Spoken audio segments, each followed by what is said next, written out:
Chapter 54, Young Master Ghost. Is this your shop? Amidst the busy bustling streets of Bradford, two Pegasuses or Pegasi landed on the street as two youngsters, one young girl and a man in his early 30s descended on the ground. Obviously, the two youngsters were Michael and Ricky. The young girl was Gaia and the last was Daniel. The one who asked the question was Ricky. Apparently, Ricky's eyes opened wide in surprise, but his surprised face turned gloomy after seeing the empty interior of the shop. Ricky, Daniel, instead of directly going into the store, Michael called his two henchmen to step closer to him. From here on, call me Master Ghost, dropped the young. It's really awkward, especially when you use it. He looked at Ricky when he said the last part. Michael would have ordered them to call him sir, but apparently in this world, calling someone master was more respectful than calling him sir.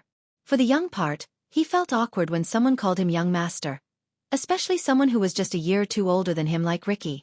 Huh.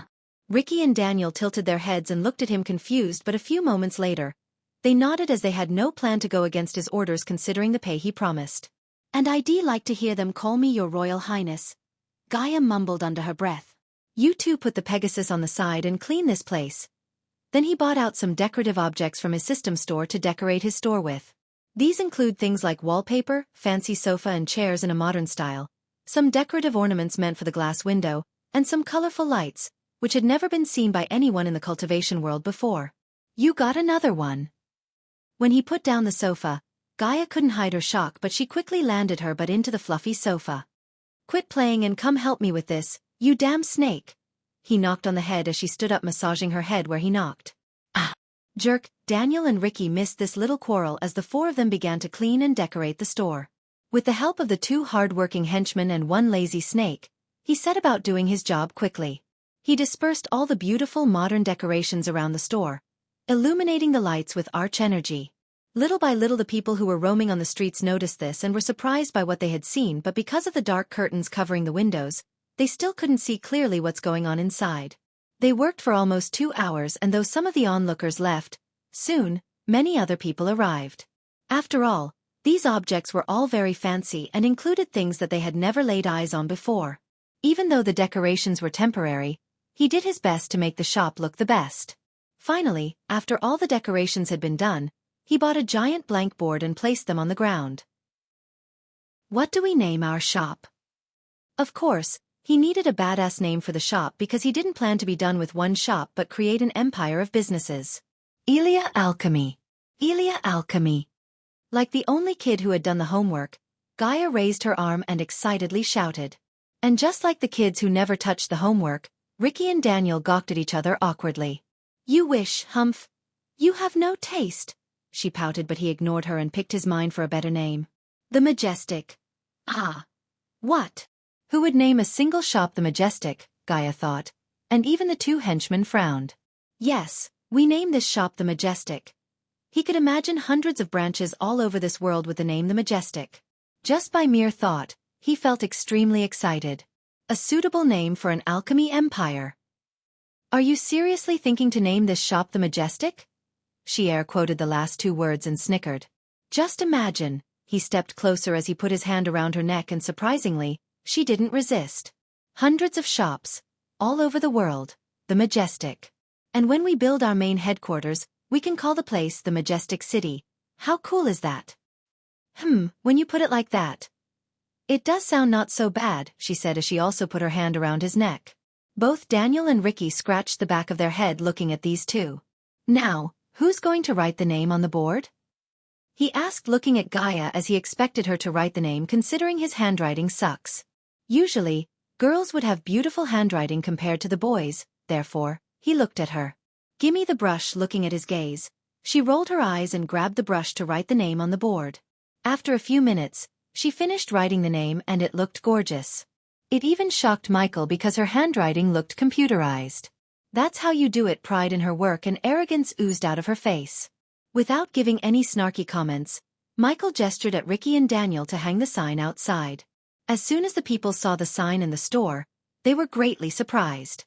Amongst all the buildings in Bradford City, it was really rare to see such a new, smart, and modern-looking store. This store had a strange name, too. The Majestic. Hey, have you heard the news that Ghost beat up Jane's bodyguards in front of her? I have already heard this news. He has way too many balls if you ask me. Yeah, no sure, but I bet he would have realized by now who he had messed with and never returned to Bradford. That's baloney. He just opened up a store. Its name is the Majestic. My God. Really? Can that guy open a store? Who would dare to visit his store? Exactly. It's a pity that his store hasn't opened to the public yet. I wonder what its main commodity would be. I've heard that he is planning to sell meat. No, I've heard he is going to open a brothel and the girl with him is the merchandise. Michael had no idea about the rumors and the tales spreading across Bradford about his shop. The portions and the pills were not very complicated. As long as ingredients were available, everything could be made easily in a few minutes. As the main pillar of the shop, alchemist, what he could do was concoct the pills and brew the potions while Ricky and Daniel stand guard outside. Gaia, on the other hand, wrote down the effects of each pill and potion on the billboard so that the customers could place orders accordingly. Now, everything was ready. Okay, let's set a small goal of earning 300,000 gold on an opening day. He calmly said to the three in front of them. Hearing his goal, Ricky and Daniel freaked out as they only knew that he's an alchemist but they had no idea what star alchemist he is. Is he planning to earn 300 gold on an opening day? How could this be possible? Regardless of whether or not the two were believing this, he was quite confident himself, so was Gaia. All right, Elia, put the menu outside, and let's make some money. Money! Gaia shouted with vigorous spirit and paced towards the outside where a lot of curious onlookers had already gathered. Many people were discussing the commodity of the store, for the renovation style was so novelty that none of them had ever seen anything like in the past. Also, some people were looking forward to witnessing the Baron's wrath for beating his daughter's bodyguards. Finally, he ordered Ricky to remove the curtains and let the people outside bask in the glory of his new shop. Being fully surprised, all onlookers stared at the store with curiosity. Along with the lifting of dark curtains, a typical Manhattan boutique-style shop came into view of the onlookers. All onlookers were totally shocked and dumbfounded. Awesome! It's really beautiful. Look at that. It really turns me on. Wow, look at those spotless windows and the interior. Gee, look, it seems it's an alchemy store. Well, a healing pill cost 13,000 gold. Shit, he has revitalizing pills for sale. I can't afford this. This is daytime robbery. Why don't he go rob the king? As these onlookers started to read the menu on the billboards, they trembled at the sight of the prices. Their eyes widened in great shock. My God! This must be one wicked store. Chapter 55. Ghost is a 5. Hearing this, Michael didn't react at all but waited for Gaia to write the last part on the board. He lounged on the sofa and relaxed his body.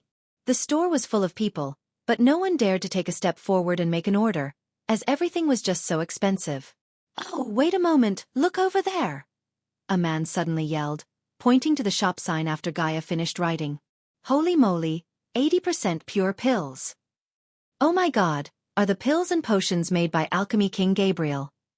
If this is true, then the price is actually very reasonable. This cannot be true. Just think, Lord Keswick didn't have any shops anywhere. Yes, you are right. If this store is his, he would have come here. Besides, the prices were really high, so no one was willing to try anything. But the written introductions were really alluring, especially for cultivators who were now experiencing a bottleneck in the development of their powers. They were desperate to ascend to a higher stage in a short time. That was why the price of the Arch Energy boosters made by Gabriel had gone up to 15,000 gold coins in the auction. Now, one just needed to spend 10,000 coins, and they could possibly enjoy the same effect as the difference between Gabriel's pill and here, only 4%. Excuse me, miss, what if I fail to get into a higher stage after I take your Arch Energy booster? Asked a middle-aged man, who was at level 2 of the body refining stage. He is the master of the Winsent family, a very influential family in Sarton. I never thought that he would come here alone. It is said that he has been in a bottleneck for 20 years. I think he might never enter the next stage in this life without a powerful pill or portion. I guess he would like to take this opportunity. Anyway, he should tell us what he will do if the pill does not work. All of a sudden, everyone stared at Gaia as she scanned the man from top to bottom. After a few seconds, she agreed with the man. If this man took an Arch Energy booster purer than 80%, he would break the bottleneck and break through to the next stage. Ghost, she turned around and nodded at Michael. He slowly sat straight on the sofa. According to your current state, if you take the 80% Pure Arch Energy Booster, it'll guarantee you that you'll break through to the next level. If not, I will pay you back with 10 times the pill's value. Not only that, but we also give 10 times the coins you spent if the products were not 80% pure. Seeing this, people at present took a deep breath. He did not only give a guarantee but also said he would compensate him with 10 times the product's original value? Really? He would pay 100,000 gold coins? The master was a little hesitant. After all, 10,000 gold coins was not a small amount of money. He had to think carefully before making any move, but Michael's confident voice and guarantee somewhat reassured him to take the gamble. Right at this moment, many more onlookers came. Do not be tricked by him. He must be lying. Yes. No one would dare to ask for compensation from him if the pill does not have the effect he claims it does. You all know who he really is, you can do nothing about him. Hearing this, all people at present were in agreement. Yes, even if the pill was fake, no one would dare to ask for compensation from him. Especially after he beat the crap out of Jane's bodyguards. Bang! Gaia suddenly dashed towards the crowd with a cold, "Ah! What are you doing?" A few onlookers were dragged out and thrown onto the street by her while Michael sat still without stopping her because they were bad for his business. She then stepped on their chests so hard as bone-cracking noises came from their chest. The next minute, they all began to spit out blood and passed out. You bastards are really brazen.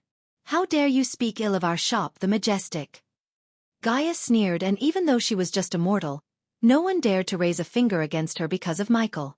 Then she walked slowly back to the store as people backed off and got out of her way.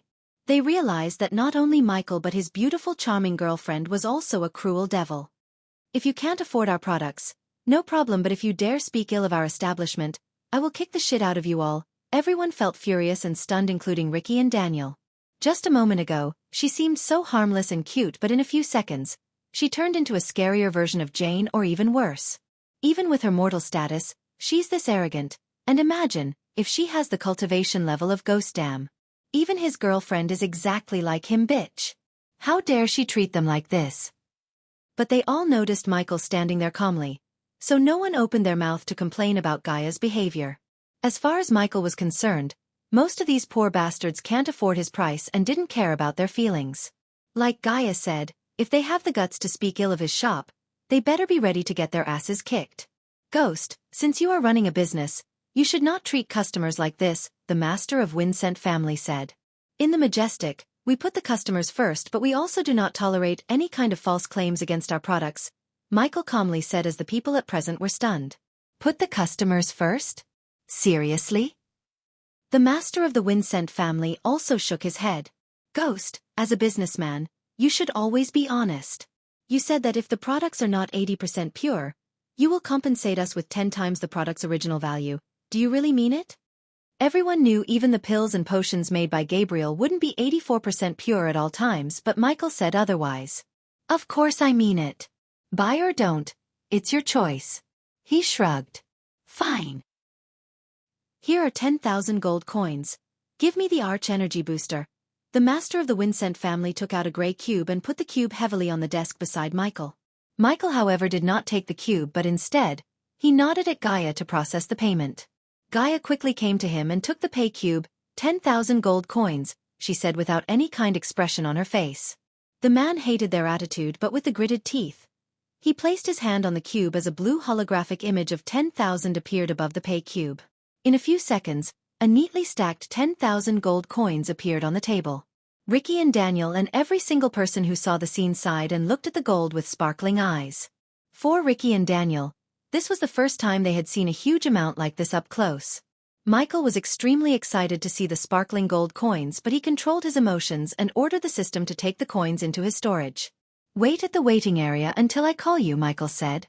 Ricky quickly stepped forward and gestured at the man towards the line of office chairs as the man followed Ricky. Meanwhile, everyone waited to see the 80% pure Arch Energy pill and scanned the entire room to see where he was keeping the pills. Until now, people couldn't find a single pill in the store and expected Michael to retrieve the pill from his space ring, which he didn't have. The shop was divided into two halves by a glass wall. One half was the waiting area where fancy office chairs lined up for customers and a large comfy executive chair and table for Gaia. The other half behind the glass door was Michael's domain.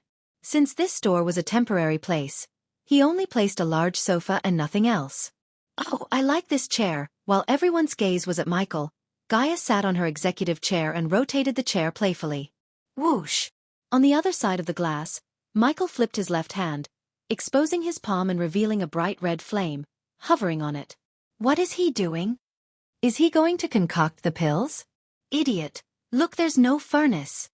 Then what the heck is he doing with the fire? As they were looking at him confused, he tossed all the ingredient right into the flame. What? What is he doing? Oh my god! Is he really an alchemist? What the fuck? I'm not an alchemist, but I know enough not to throw all the ingredients directly into the flame.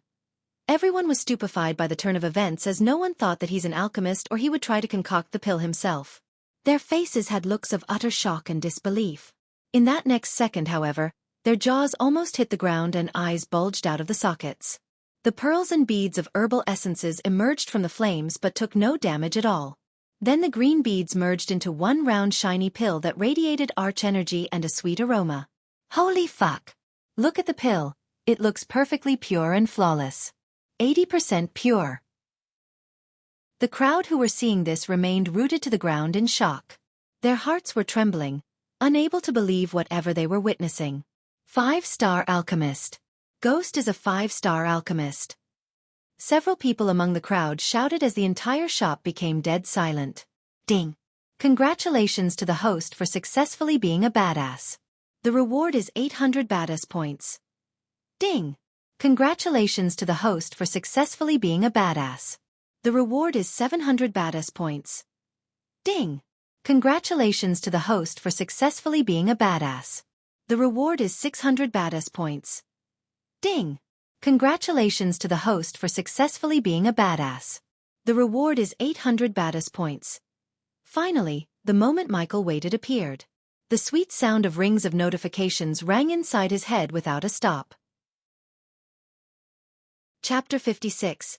He's not a genius, he's a frickin' monster. There are no words to describe this kind of talent. Many people were rolling their eyes, feeling dizzy and struggling just to not fall on the ground. They simply couldn't accept this. This was just too unbelievable. They managed to calm themselves down after a few more minutes, but the way they looked at Michael had changed. And currently they realized one thing. He's in a different league than the other prodigies of his generation. The more they became shocked, the more badass points he earned.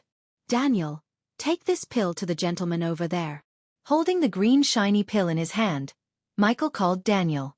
It took several seconds for Daniel to respond as he came to Michael. Michael placed the pill in Daniel's shaking hands. Before this, Daniel had never even seen 30% pure alchemy pills or potions this close, let alone an 80% pure pill. Realizing that he was holding a 10,000 gold value pill in his hand, his whole body trembled. Go on, Michael gave a pat on the back to move Daniel faster. After a minute, Daniel carefully handed over the pill to the man. Receiving the pill, he could feel the warmness and the arch energy radiating from the pill. The fantastic smell of the pill wafted into his nose. The onlookers were eager to know whether the pill was a real 80% pure one or not, and all tightly fixed their eyes on him. You will be able to feel the effect after taking the pill. Gaia stopped rolling and rotating the chair and reminded him slowly at that moment. The master said nothing more.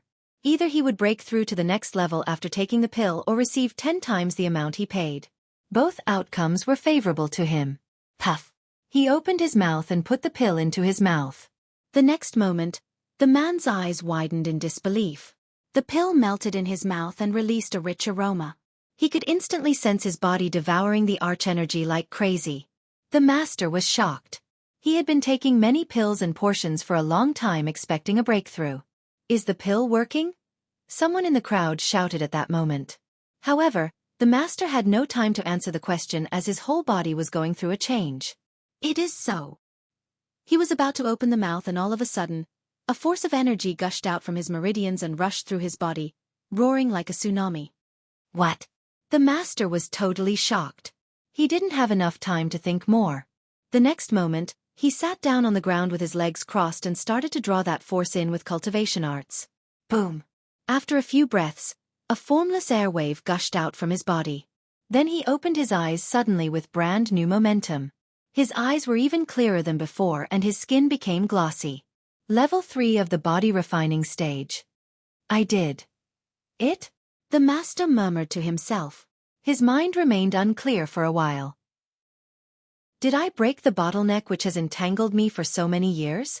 All of the onlookers were also dumbfounded. All of them had sensed the change in the master. Level 3 of the body refining stage. How could this be possible? My God! He really realized a breakthrough to the next stage. That was really an 80% pure arch energy booster. There was no doubt about that. I can't believe he's a 5-star alchemist. He's not even 30 years old. Everyone was exclaiming with disbelief. There were no right words for them to describe their shock. Whoosh! The master of the Winsent family stood up immediately and bowed at him. Then he said with immense gratitude, "Thank you, young Master Ghost. My whole Winsent family is in your debt." The man even addressed him as young master because he was not only a prodigy but also a 5-star alchemist. Even the king would treat a 5-star alchemist like him with the utmost respect. Standing on the other side of the glass, Michael waved his hand calmly. "It's okay. The next time you need any pills or potions, come to the Majestic, of course, young Master Ghost. Can I order another 10 arch energy boosters and a couple of revitalizing pills for the members of my family?" The master asked excitedly. His breakthrough this time could greatly promote the status of his family, and with these pills, his entire family could increase their power. If the other elders who were also entangled with bottlenecks could also make a breakthrough, a complete transformation would happen in his family, and their status in Sartan would reach a new level. Therefore, spending 100,000 or more gold coins was not a bad thing but a great investment. Seeing this, the onlookers could hardly stand still. Holy shit! This is for real! Usually normal people, including the rich people, couldn't get a chance to meet a 5-star alchemist as they were extremely rare in the Elon continent. And even those few would often deal with rare treasures and artifacts rather than gold coins. Therefore, when they realized the golden opportunity in front of them in the shape of Michael, they rushed into the store and gathered in front of Gaia's counter. Then they started to shout loudly, "I will also order 5 arch energy boosters." "Me too. I will take 3 healing potions. 6 revitalizing pills for me." Instantly the store was in chaos and Ricky and Daniel struggled to keep the people in the line. At this moment, Gaia stood up with an evil smile and shouted, "Behave yourselves, this is not a market. Form an orderly line and place your orders one by one. If you don't, we will close the shop and leave." The crowd instantly stopped the chaos they were making and quickly formed a line. They feared that she would really close the shop and leave. They all knew that at the same time tomorrow, the whole street would be crowded with people to buy a pill from him when the news spread. Before that happened, they wanted to buy the pills and potions. Of course, the people who had no gold coins to afford such products could only step aside and let the rich people move forward. At the same time, a fat old man who stood in the line took a deep breath before talking to one of the young guards beside him. "Rio, I'll stay in the line. You go and inform the Baron about this." In the main hall of the Baron's mansion, a middle-aged man was sitting on a large chair. The man, wearing loose silk clothes, was muscular and 6 feet tall. He was the mayor of Bradford, Tobias Totonk. In front of him was a young girl who was shivering and walking back and forth with a red face. "Father, I need him dead now. Send him 50 no. 60 men, I want them to chop him up." She was none other than Jane. "Don't be impatient, Jane. Let's investigate the matter properly before taking any decision." "Fuck the decision. My guards are at death's door because of that bastard. I want justice for my people. Why can't you understand this?" Her eyes slightly welled up when she talked about her guards, but her anger was too great to let the tears roll out. "If you don't, I'll go directly to the capital and bring my big brother. I'm not saying I won't take action against Ghost, but I'm saying we can't act on impulse, especially at a time like this," Tobias patiently explained, but Jane was not in the mood to listen to him. "What's our war with Sartan Baron has anything to do with this? Grow a spine, father." "Jane." Tobias raised his voice, but he soon calmed himself. Sometimes he would think he pampered her too much and spoiled her, but he couldn't get mad at his little princess as he loved her too much. Not only him, everyone in his family loved her dearly. Her mother died when she was little, and because of that everyone raised her, giving her everything she asked as they didn't want her to feel motherless. Even when she ran amok in Bradford, no one reprimanded her. The only one who kept her in line was Selina, Jane's cousin. Jane loved her cousin like her own sister, and Selina too loved her deeply since she was little. However, no one could have known at this point that Selina will be the reason for what's going to happen to Jane. Chapter 57. Suddenly a guard rushed into the main hall, his face filled with excitement, but when he noticed Jane, he cowered like a scared cat. The guard wouldn't have felt excited if he knew what happened to Jane's guards. He just reached Bradford with Minister Liam, the fat old man who was waiting in the Majestic. "What is it, Rio?"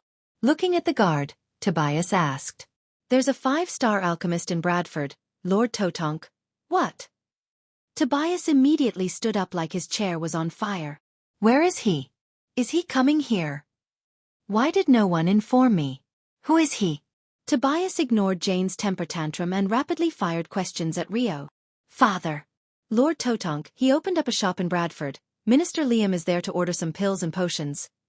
Let's go meet him now." A 5-star alchemist was not a joke. If he could form a relationship with one, he could gain a massive advantage over Sartan Baron, and who knew, he could even avoid war altogether. "Do you know his name?" "Lord Totonk." The people called him Ghost, and just when Tobias was about to take another step, he received a huge blow in the form of Rio's answer. "What did you say?" Tobias felt like he was going to faint as he looked at Jane with the mixed emotions of anger and uncertainty. Of all the people in Bradford, she just messed with the one person who could have saved Bradford from going to war with Sartan. Thinking about this, he wasn't sure whether to blame himself for spoiling her too much or blame his bad luck. "I don't care if he's a 6-star alchemist, he must pay the price for his crimes." "Shut up." Tobias' anger exploded and his shout echoed through the main hall. Jane stumbled back a few steps as this was the first time she had seen her father angry at her. Even when she killed a minister's son, he didn't shout at her like this. "Do you not understand the seriousness of your actions? You messed with the 5-star alchemist. People like him wouldn't be a nobody or some run-of-the-mill rich brat who you can kill and punish as you wish." The guard who escorted Jane back to the mansion informed Tobias about everything that happened at Bradford and what Michael said to Jane before he left. "The reason I leave you alive is I don't like wars and am not going to start one with your family because of you. But if you mess with me again, you and all the Bradford will know the power behind meth." Words he spoke made more sense to Tobias now than it did before. "Gather our men, Rio. We're going to greet this ghost. I hope he's not furious at us." "As you wish, Lord Totonk." "Father, wait, I'm coming with you." At this moment, Michael finished using the last batch of ingredients and heaved a long sigh. The ingredients might have run out on him, but the crowd was much bigger than when he first started. However, he still had one batch of ingredients to brew healing potion in his system storage as he expected the Baron to visit him soon. A large portion of the crowd came only to see the fiasco rather than buying his expensive products. Michael stood up with a smile and shouted, "My dear customers, we're going to close the shop now." Hearing that, everyone in the store was totally surprised. "What the hell? Are they going to close the store now?" "No, young Master Ghost. Let me buy some Arch Energy boosters first." "Yeah, I'm waiting here for so long. Please, don't do this." "Did we do something wrong, young Master Ghost?" Many people shouted as some even begged him not to close the shop. They were cultivators who had been stuck in their current stage for many years, and most of them had lost hope in making breakthroughs. People who had severe injuries hoped to treat their wounds with healing potions. Those who polluted their body with various pills and potions hoped to revitalize their bodies by using the revitalization pills. And finally, people like the Lord of Windsent family had a chance to break through by taking the Arch Energy boosters. All of them now had found hope. Their long-lasting problem could be solved by Michael. He was their savior. "People, we're not permanently closing the store, but I've run out of ingredients and it'll take a day to get the special items I use. So there's nothing I can do." The crowd looked disappointed, but they couldn't argue with him as he made a valid point. "If you want to buy our products tomorrow, it'll be at my new shop in the Sunrise Sect. We open at 7 in the morning and close at 1 o'clock. Now leave the store in an orderly manner." "You heard the man." Gaia stood up from her executive chair and motioned the crowd towards the door as Daniel and Ricky stepped forward to deal with the reluctant crowd. "If you dare do or say something, we won't do any business in Bradford again." This. All the onlookers were tongue-tied and wearing gloomy expressions. Expressions of regret appeared in the faces of many people. They harbored bitterness in their hearts as they cursed themselves for having hesitated and not coming here soon. Before such a great temptation of 80% alchemy potions and pills, none of them could wait to come back the next day. They all wanted to ask why he was moving the store from Bradford to Sunrise Sect, but having heard Gaia, they didn't dare to question Michael. Never mind. Let's go to the Sunrise Sect earlier tomorrow. The onlookers turned around and walked to the outside in a line. Don't forget to bring your pay cubes tomorrow. We are not charity. As they stepped out of the shop, Gaia shouted at them and chuckled happily. Not bad for a first day. At last Michael sighed in relief and smiled. Honestly speaking, Gaia contributed much to the successful first day. He was able to concoct and brew potions without worrying about the crowd only because of Gaia. The flood of people overwhelmed the two henchmen, but Gaia handled the situation pretty well by keeping the crowd in line and throwing the bad crowd out of the shop. In simple words, she was like a mix between cute manager and ruthless bouncer. You two go and have a break. Meet us here in 2 hours, Michael ordered Daniel and Ricky. Yes, Master Ghost. Their voices now full of energy, and they looked extremely happy, like they hit the jackpot with this job. After Ricky and Daniel left the shop, both Michael and Gaia plunged into the sofa. Previously he gave the space ring he got from Heaven's Gate competition to Gaia, so she could store the gold coins inside rather than piling them in the shop before all the people. Tell me how much we earned? He rubbed his hands in excitement as Gaia flicked her wrist. A bright light emerged from the silver space ring in her hand, and then huge neatly stacked gold coins appeared in front of them. Huh! The glistening of the gold coins lit the room with a golden color. He had seen a stack of money before, but this was the first time he saw a huge pile of gold coins this close. There are 359,000 gold coins. We sold 11 Arch Energy Boosters for 110,000 coins. 12 Revitalizing Pills for 132,000, 9 Healing Potions for 117,000 coins. If we had more batches of ingredients, we could have milked the suckers dry. She let out a disappointed look. I do have one last batch of ingredients to brew healing potions. Good. I do expect the Baron to visit us, Gaia nodded. And what did you ask the people to come to the Sunrise Sect? What's wrong with this place? No one would dare to touch us now, and we could even buy what we need from the Green Heaven. First of all, they would definitely raise their prices knowing what we are charging the people. Secondly, why should we go to the Green Heaven when we can grow our own herbs at the sect? We don't have to pay for the ingredients, and we can promote the sect more by setting up the shop there. After hearing him, she took a couple of seconds to think about this and nodded. You are right, and I don't think that bitch Jane would let us run a business in her city after what you had done to her guards. So what are you gonna do about the ingredients for tomorrow? We cleaned the sect's herbal guardian clean, remember? Don't worry about it, I got it covered.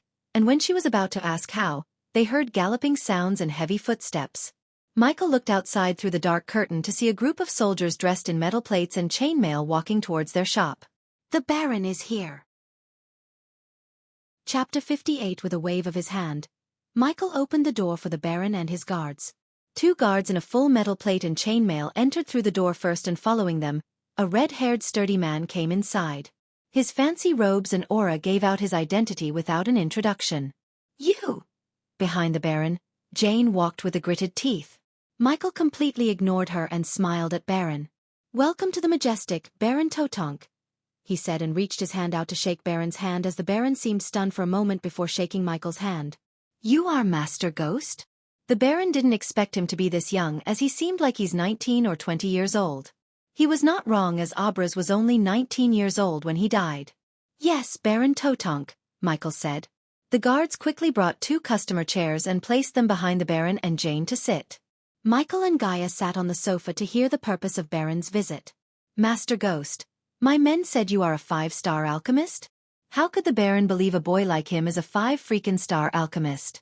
Was he studying alchemy since he was in his mother's womb? Apparently I am. A lot of people ask me that. So Baron Totonk, what brought you to my shop? Is it anything to do with what happened to the guards? Forgive my silly daughter for what happened, Master Ghost. I spoiled her too much. Father! Baron knew when to raise his head and lower his head. Compared to a 5-star alchemist, his position as Baron was nothing. Even the King of Bredia would treat Ghost with the utmost respect. Not only was he a 5-star alchemist, but one who could concoct pills and brew potions with a purity of 80%, which made him the second best to Alchemy King Gabriel himself. Don't worry about that, Baron Totonk. I'm not going to hold that against you, but how are the guards? What do you think, you devil? Jane snapped when Michael asked about the guards, but soon, she closed her mouth when Baron raised his voice at her. Mast, It's fine, Lord Totonk. I'm a very tolerant guy. Tolerant my ass. Gaia was laughing her butt off inside when she heard this but kept a straight face. Unlike Gaia, the veins on Jane's face popped and her face turned ugly. This guy nearly beat her guards to death but shameless claiming that he's a tolerant guy. How ridiculous is that? I'm glad that you have such a big heart, Master Ghost. Baron Totonk was planning how to cool him off after Jane's little squabble with him. He was even ready to gift him a huge chunk of the treasury if that is what it takes Ghost to forgive Jane, but now he sighed in relief hearing that he already forgave them. I would, however, recommend you to buy some healing potions to treat the guards. Oh? The Baron was again stunned by Michael. For a moment Totonk thought he saw a fox in human form. Baron understood that by recommending he's urging him to buy healing potions from him. Of course, Master Ghost, if that would make Ghost happy. Baron was willing to spend the gold for the healing potions. Looking at the Baron's pay cube, Gaia's lips curved upwards. The guards would need 6 healing potions. That'd be 78,000 gold coins. Are you seriously asking us to pay for what you have done? This is too much. Jane screamed and puffs of smoke came out of her nostrils. Do you know how much it cost me to reach the point where I am now? Compared to that, this is just a drop in the ocean. Don't mind my spoiled daughter, Master Ghost. Hey, raise the pay cube. Baron Totonk handed his pay cube as Gaia took 78,000 gold from it with a small chuckle. Gaia knew Jane must be going crazy seeing this and it made Gaia extremely happy and satisfied. Now wait a few minutes, Baron Totonk, Michael smiled. He immediately took out the batch of ingredients to brew the healing potions in front of Baron and his men, so he could gain more badass points. Michael merely waved his hand, and under the control of his arch energy, all the required herbs and ingredients floated up in front of him. After that, he immediately unleashed his arch energy. With its aid, he would be able to gain precise control over every single herb. Pop! Followed by a soft vibration, the bright red fire in his hand exploded and turned into a small stream of flames that engulfed all of the herbs. Whoa! Baron immediately leaned back when he saw he's brewing the potion without even a furnace. Ding! Congratulations to the host for successfully being a badass. The reward is 900 badass points. Ding! Congratulations to the host for successfully being a badass. The reward is 1,000 badass points. Ding! Congratulations to the host for successfully being a badass. The reward is 600 badass points. Ding! Congratulations to the host for successfully being a badass. The reward is 700 badass points. The beep sound of the system rang continuously in his mind. Even Jane looked stunned by the sight of his ability to brew potion without a furnace. Even though she was not an alchemist, she knew how hard it is to practice alchemy without a furnace, as even the alchemy teachers in the Morning Star would risk concocting pills or brewing potions without a furnace.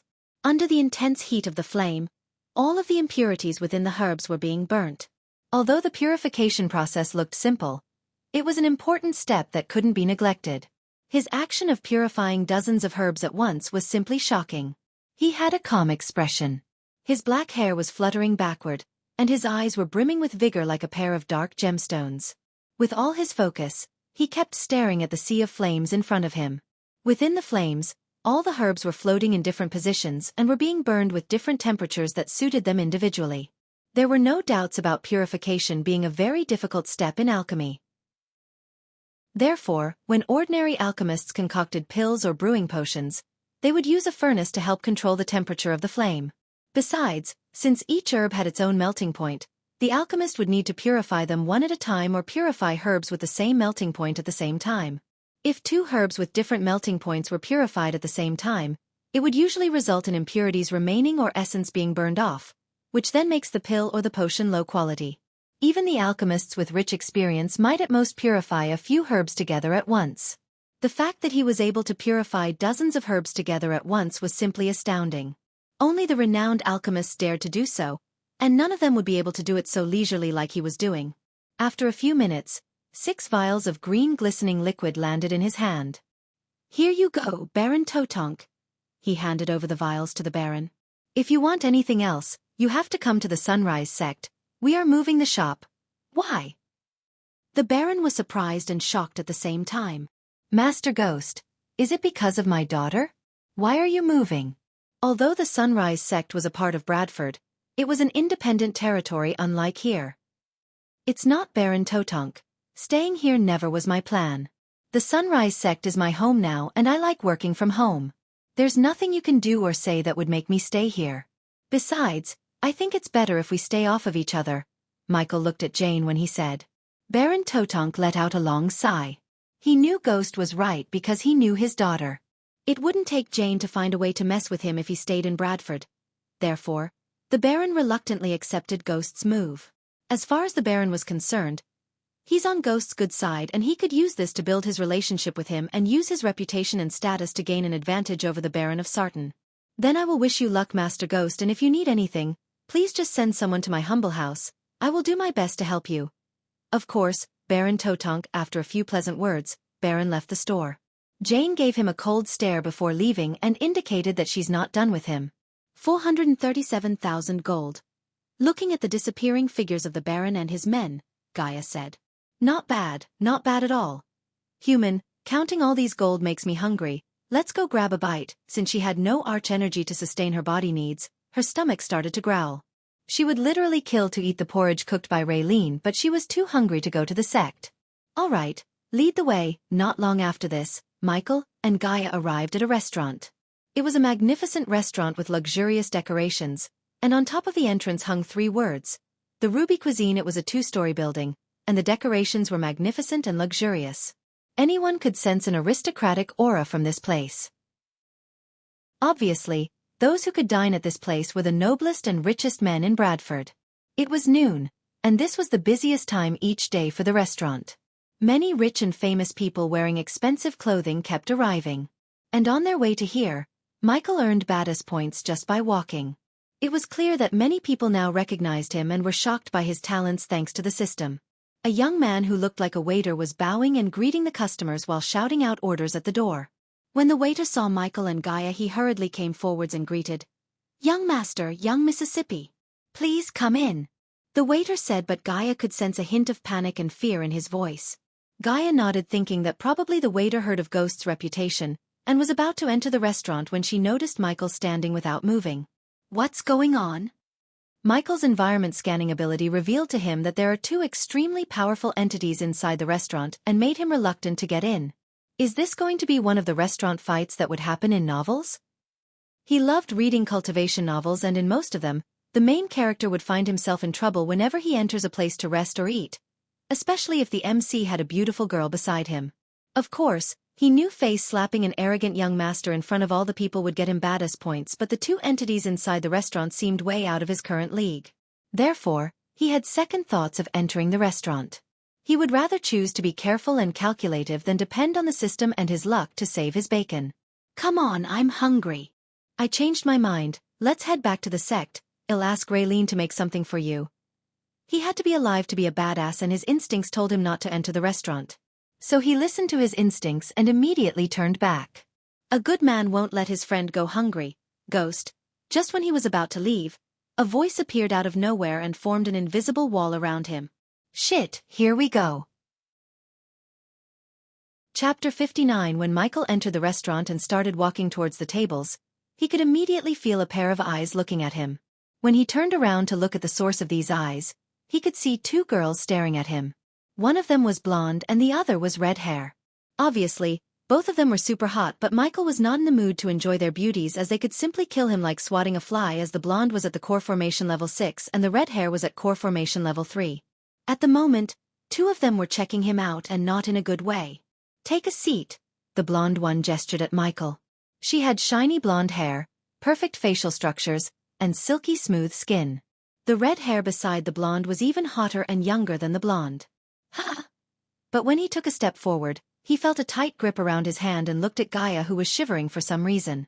Although she acted weird, he had his own problems now and walked towards the table without showing his worries on the face. System, at the sign of the first trouble, activate the teleportation scroll. Noted. Immediately he noticed the tension in the hall, and people in the restaurant tried their best not to look at the 2 girls and him. The atmosphere was quiet and gloomy, like everyone was afraid of these 2 beauties. Sit down, the blonde one said as Michael calmly sat before them. Wine? The blonde girl asked, but Michael shook his head. I don't drink booze, just water for me and waiter. He signaled the waiter to come. One of the waiters slowly approached them. Bring whatever my friend asks. I'm not Hungry, the waiter was already tense, and when he heard Gaia's cold voice, he didn't dare to talk back to her. "What's your name?" "Your real name?" the blonde girl asked as Michael took a short sip of water. "Ghost, that's my name. I know it's hard to believe, but that's the truth." He tried hard not to sound arrogant. These two were not someone he could mess with, at least not yet. Warning. The system detected a telepathic intrusion. Firewall activated. The system's level is too low to retaliate. The system can only stop the telepathic intrusion. This bitch is trying to hack me? For a moment, the blonde seemed surprised, but she quickly hid her surprise. You made name for yourself in this small kingdom, Ghost. Thank you, Mississippi. You don't get to know my name, at least not yet. Okay, he didn't know whether the blonde knows it or not, but she sounded extremely overbearing. Is every pretty girl in this world an egoistic bitch? No, it can't be, he sighed inside and thought. What do you want from me, miss? Since these girls didn't even give their names, he was not in the mood for small talks. You don't have anything that we don't, Ghost, the red-hair girl snickered. My friend is right, Ghost. We don't want anything from you, on the contrary, we are here to give you something. This is different, Michael thought in his mind and asked. What is it, miss? How'd you like to join the Guardians Guild? Whoa, holy moly. Guys, they are Guardians, holy shit. I knew it. What are they doing in Bradford? It seems they are here recruit Ghost to their guild. The people who were staring at them silently until now began to murmur immediately when they heard the blonde girl's last words. Unfortunately for Michael, Obraz had no knowledge about the Guardian Guild. However, noticing the people's reaction, he realized that it would be suspicious if he said he didn't know anything about the Guardian Guild. Therefore he decided to ask questions without revealing his lack of knowledge about their guild. Am I not too weak to join the Guardian Guild, miss? Of course you're too weak, and that's why you won't join the Guardians. The blonde's words confused him, and looking at his expression, the girl put the wine glass in her hand down and explained, We are searching for promising talents and forming a group of trainees to serve the guild and guardians. Serve? He sneered inside and wanted to punch her in the face. What about after training, miss? Why are you asking too many questions? You should be thankful for us to even consider you. The red-haired girl lost her temper for a second and slightly raised her voice. If it was a normal circumstance and she was weak, he would have taught her a lesson. However, these two girls were extremely powerful and seemed to have a powerful guild behind them. Although the blonde girl didn't seem to like him asking questions, she still had a small smile on her face. After training, you will continue to work with your fellow trainees and serve the guild. The guardians will evaluate your performance, and if you're good enough, they might take you as their subordinate. The girl made it sound being a subordinate as a huge honor and opportunity, but Michael didn't give a shit about their guild. How could he serve someone else other than himself? Yet, he had only one last question to ask before rejecting their offer. Miss, can I ask you one last question? He asked humbly because he didn't want the two girls to get mad and attack him, which would threaten his life. Go on, the blonde girl nodded. Is there any chance for a trainee to become a guardian? Ha ha ha, the red-haired girl's eyes went wide for a moment as the blonde girl burst into laughter. Michael still had a calm face, but he could sense Gaia was trembling. The blonde girl stood up when she stopped laughing and put a silver round medallion on the table. If you want to join the guild, bring this to the capital before tomorrow night. In a flash, the two girls disappeared from the place, leaving everyone stunned. He took the medallion and saw a logo of a crown etched into the surface. After storing the medallion in the system storage, he stood up to leave the place but saw Gaia didn't move a muscle. Hey, come on, we are leaving. He shook her shoulder and felt her body trembling. I know something's wrong, but this is not the place. Come, he forced her up as she reluctantly followed him outside. When they stepped outside, Michael grabbed her hand and activated the lighting dash. In a flash, he and Gaia left the place, leaving a trail of dust. Except for the stop he made in front of his store to leave a note for Daniel and Ricky, he dashed straight outside Bradford and reached the outskirts of the city. All right, now we can walk and talk. The outskirts of the city looked deserted and they had no one but trees to accompany them. What happened back there? He asked, but she still remained silent, which was a rare thing when it comes to Gaia. He sighed. Usually I don't give a shit about your past, but when it comes to my subordinates, I do give a shit.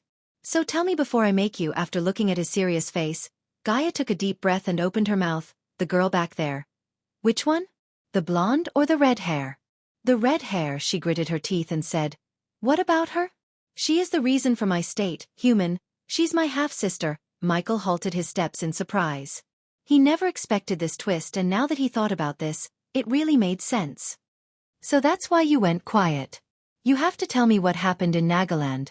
What did you do? She hesitated to open up, but Michael knew what would cheer her up and make her talk. He retrieved a shiny white pill from the system storage. It was the cheap tear pill that would create a false sense of repairing her crippled meridians.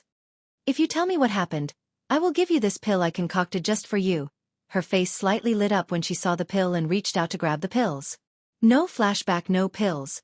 The pill was too tempting for Gaia, and looking at her expression, he laughed inside because it was like taking candy from a baby. He manipulated her easily. It all started. Short version would do. Tell me only the good bits. Chapter 60. After my mother died, my father married a bitch called Salisi. Together they had Zanali, the red-haired bitch, Zanali Ha. He noted her name and continued his walk while Gaia narrated the short version of her flashback. Since the moment she was born, she got everything I didn't, my father's attention, mother's love, and everything I longed for. Her voice slightly broke and revealed the sadness in her heart. A few years ago, I asked one of my minions to collect information the Nagaland's population and food consumption level. Why? Because I saw my father asking for a loan from nearby human kings. He wouldn't have done that if he had any other choices. You thought it has something to do with the population and food consumption of your people? Yes, and I was right. According to my minions and spies, my father is liquidating the assets and taking loans from the nobles to run the kingdom. That bastard was driving my mother's kingdom to the ground, and I wanted to fix the situation before he could sell the kingdom piece by piece with that Salisi bitch. It was obvious to Michael that Gaia didn't love her father very much by her tone and expression. What did your minion find out? That was the weird thing. From the information I gathered, I realized that most of the wealth in the treasury was going to sustain the demand for food. And what made me loathe that bastard of a king was, most of the food we bought went to the prisons, to feed the prisoners. Huh. Shocking, right? I know. My mother died when I was 6 months old, but I learned that when she was ruling, Nagaland was prosperous and a powerful kingdom. One of the reasons for my mother's success was her rules. My mother made sure that rapists, murderers who killed innocent Nagas, and all other kinds of evil bastards die painfully. Because of that, everyone feared committing a crime, which kept the prisons from overflowing with Nagas. What changed? Michael asked as her face twitched in anger. Salisi and Zanali. They cancelled many of my mother's rules, saying that it was too cruel. My spineless father went along with them. Not all who commit a crime deserves to die, Gaia. But when the crimes were killing innocent Nagas and slaughtering children, they deserve to die. You killed an entire sect for the Rosewood village. You're right, those deserve to die. Except Salisi and Zanali thought they deserve a second chance. 5 years for a Naga who slaughtered an innocent family and 3 years for serial rapists. What kind of punishment was that? Those bastards treated the prison like a picnic spot, and my father sold my mother's kingdom piece by piece to feed those evil bastards. It drove me crazy, and that was why I always ventured out to calm my nerves, because I feared I would kill that bitch and my half-sister if I stayed in my castle. You still didn't say what you did to deserve to get your meridians broke.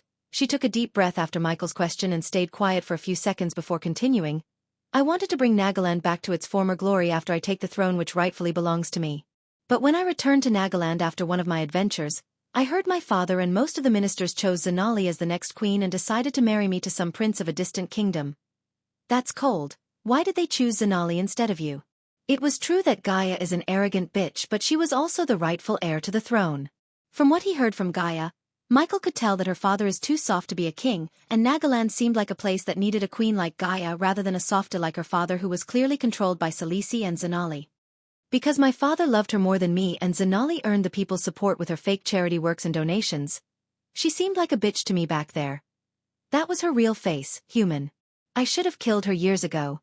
Yet, she broke your meridians. How was she able to do that? If my memory serves me right, you must have been stronger than her. Gaia's face reddened in anger. When I heard they chose Zanali to be the next queen, I lost my temper and questioned my father about all the debts and revealed the kingdom's status, crime rates, and every dirty little secret he was hiding, in front of every noble and minister. Except instead of answering, that bastard threw me out of my castle. My own fucking castle, but not before I killed his fucking guards and broke his jaw. She made a boxing posture and punched the air. So you broke your father's jaw. Things are getting interesting. After hearing about her father and what he was planning to do, Michael couldn't blame Gaia for losing her temper. He wanted to feed the prisons despite the wellness of my kingdom, So I went straight to every prison in the kingdom and burned them to the ground before they could do more damages to my mother's kingdom. When I burned down the last prison, I lost most of my arch-energy and power. That bitch Celici and Zanali attacked me at my weakest state. They captured me and brought me to my father. Do you know the sentence he gave me?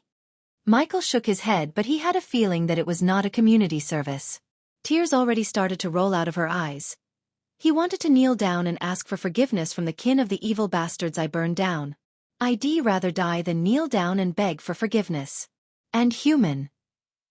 She paused for a moment, and when Michael looked at her face, he saw her eyes welling up. You were wrong, human. Zanali didn't break my meridians, my father did. My own father. She then stopped walking and dropped to the ground in sorrow. Her father's betrayal and actions saddened her more than they angered her. I may have a father, half-sister, and half-mother. Human, but am no different than you, an orphan. I was, am, and always will be. This was the first time he saw Gaia crying, and honestly, it startled him to see her like this. However, he hatched a quick plan to exploit this situation in his favor. For what it's worth, I think of you as my family, Gaia. He wiped the tears off from her face and wrapped his hand around her shoulder to console her. Just like he planned, her loyalty towards him jumped from 30% to 42%. She was far from being his family, but a simple lie made Gaia's loyalty towards him increase by 12% in one go. He would only consider her as his friend when she reaches at least 70% loyalty, and until then, he decided to lie to her more often to increase her loyalty. Now take this pill, you'll feel better. Besides, you look horrible when you cry, he. He chuckled as Gaia quickly pushed his hand around and punched him in the shoulder. You bastard! Give me that. He honestly preferred this version of Gaia to the silent, sulking Gaia. And by giving the fake pill, he managed to soothe her sadness and anger. So are you going to join the Guardians? After swallowing the pill and wiping away her tears, she asked. About that, what is this Guardian Guild?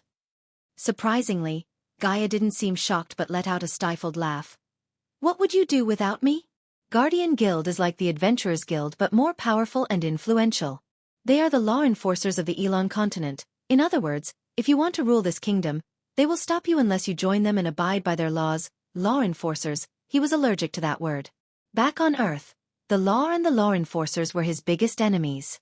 However, on Earth, he had no power to fight the law units head-on, but in this world, he had all the means to destroy them if they stood in his way. He dreamt to control and rule this world from the shadows, and he wouldn't let anyone stop him from turning that dream into reality. Where were they when Ralphie burned down an innocent village?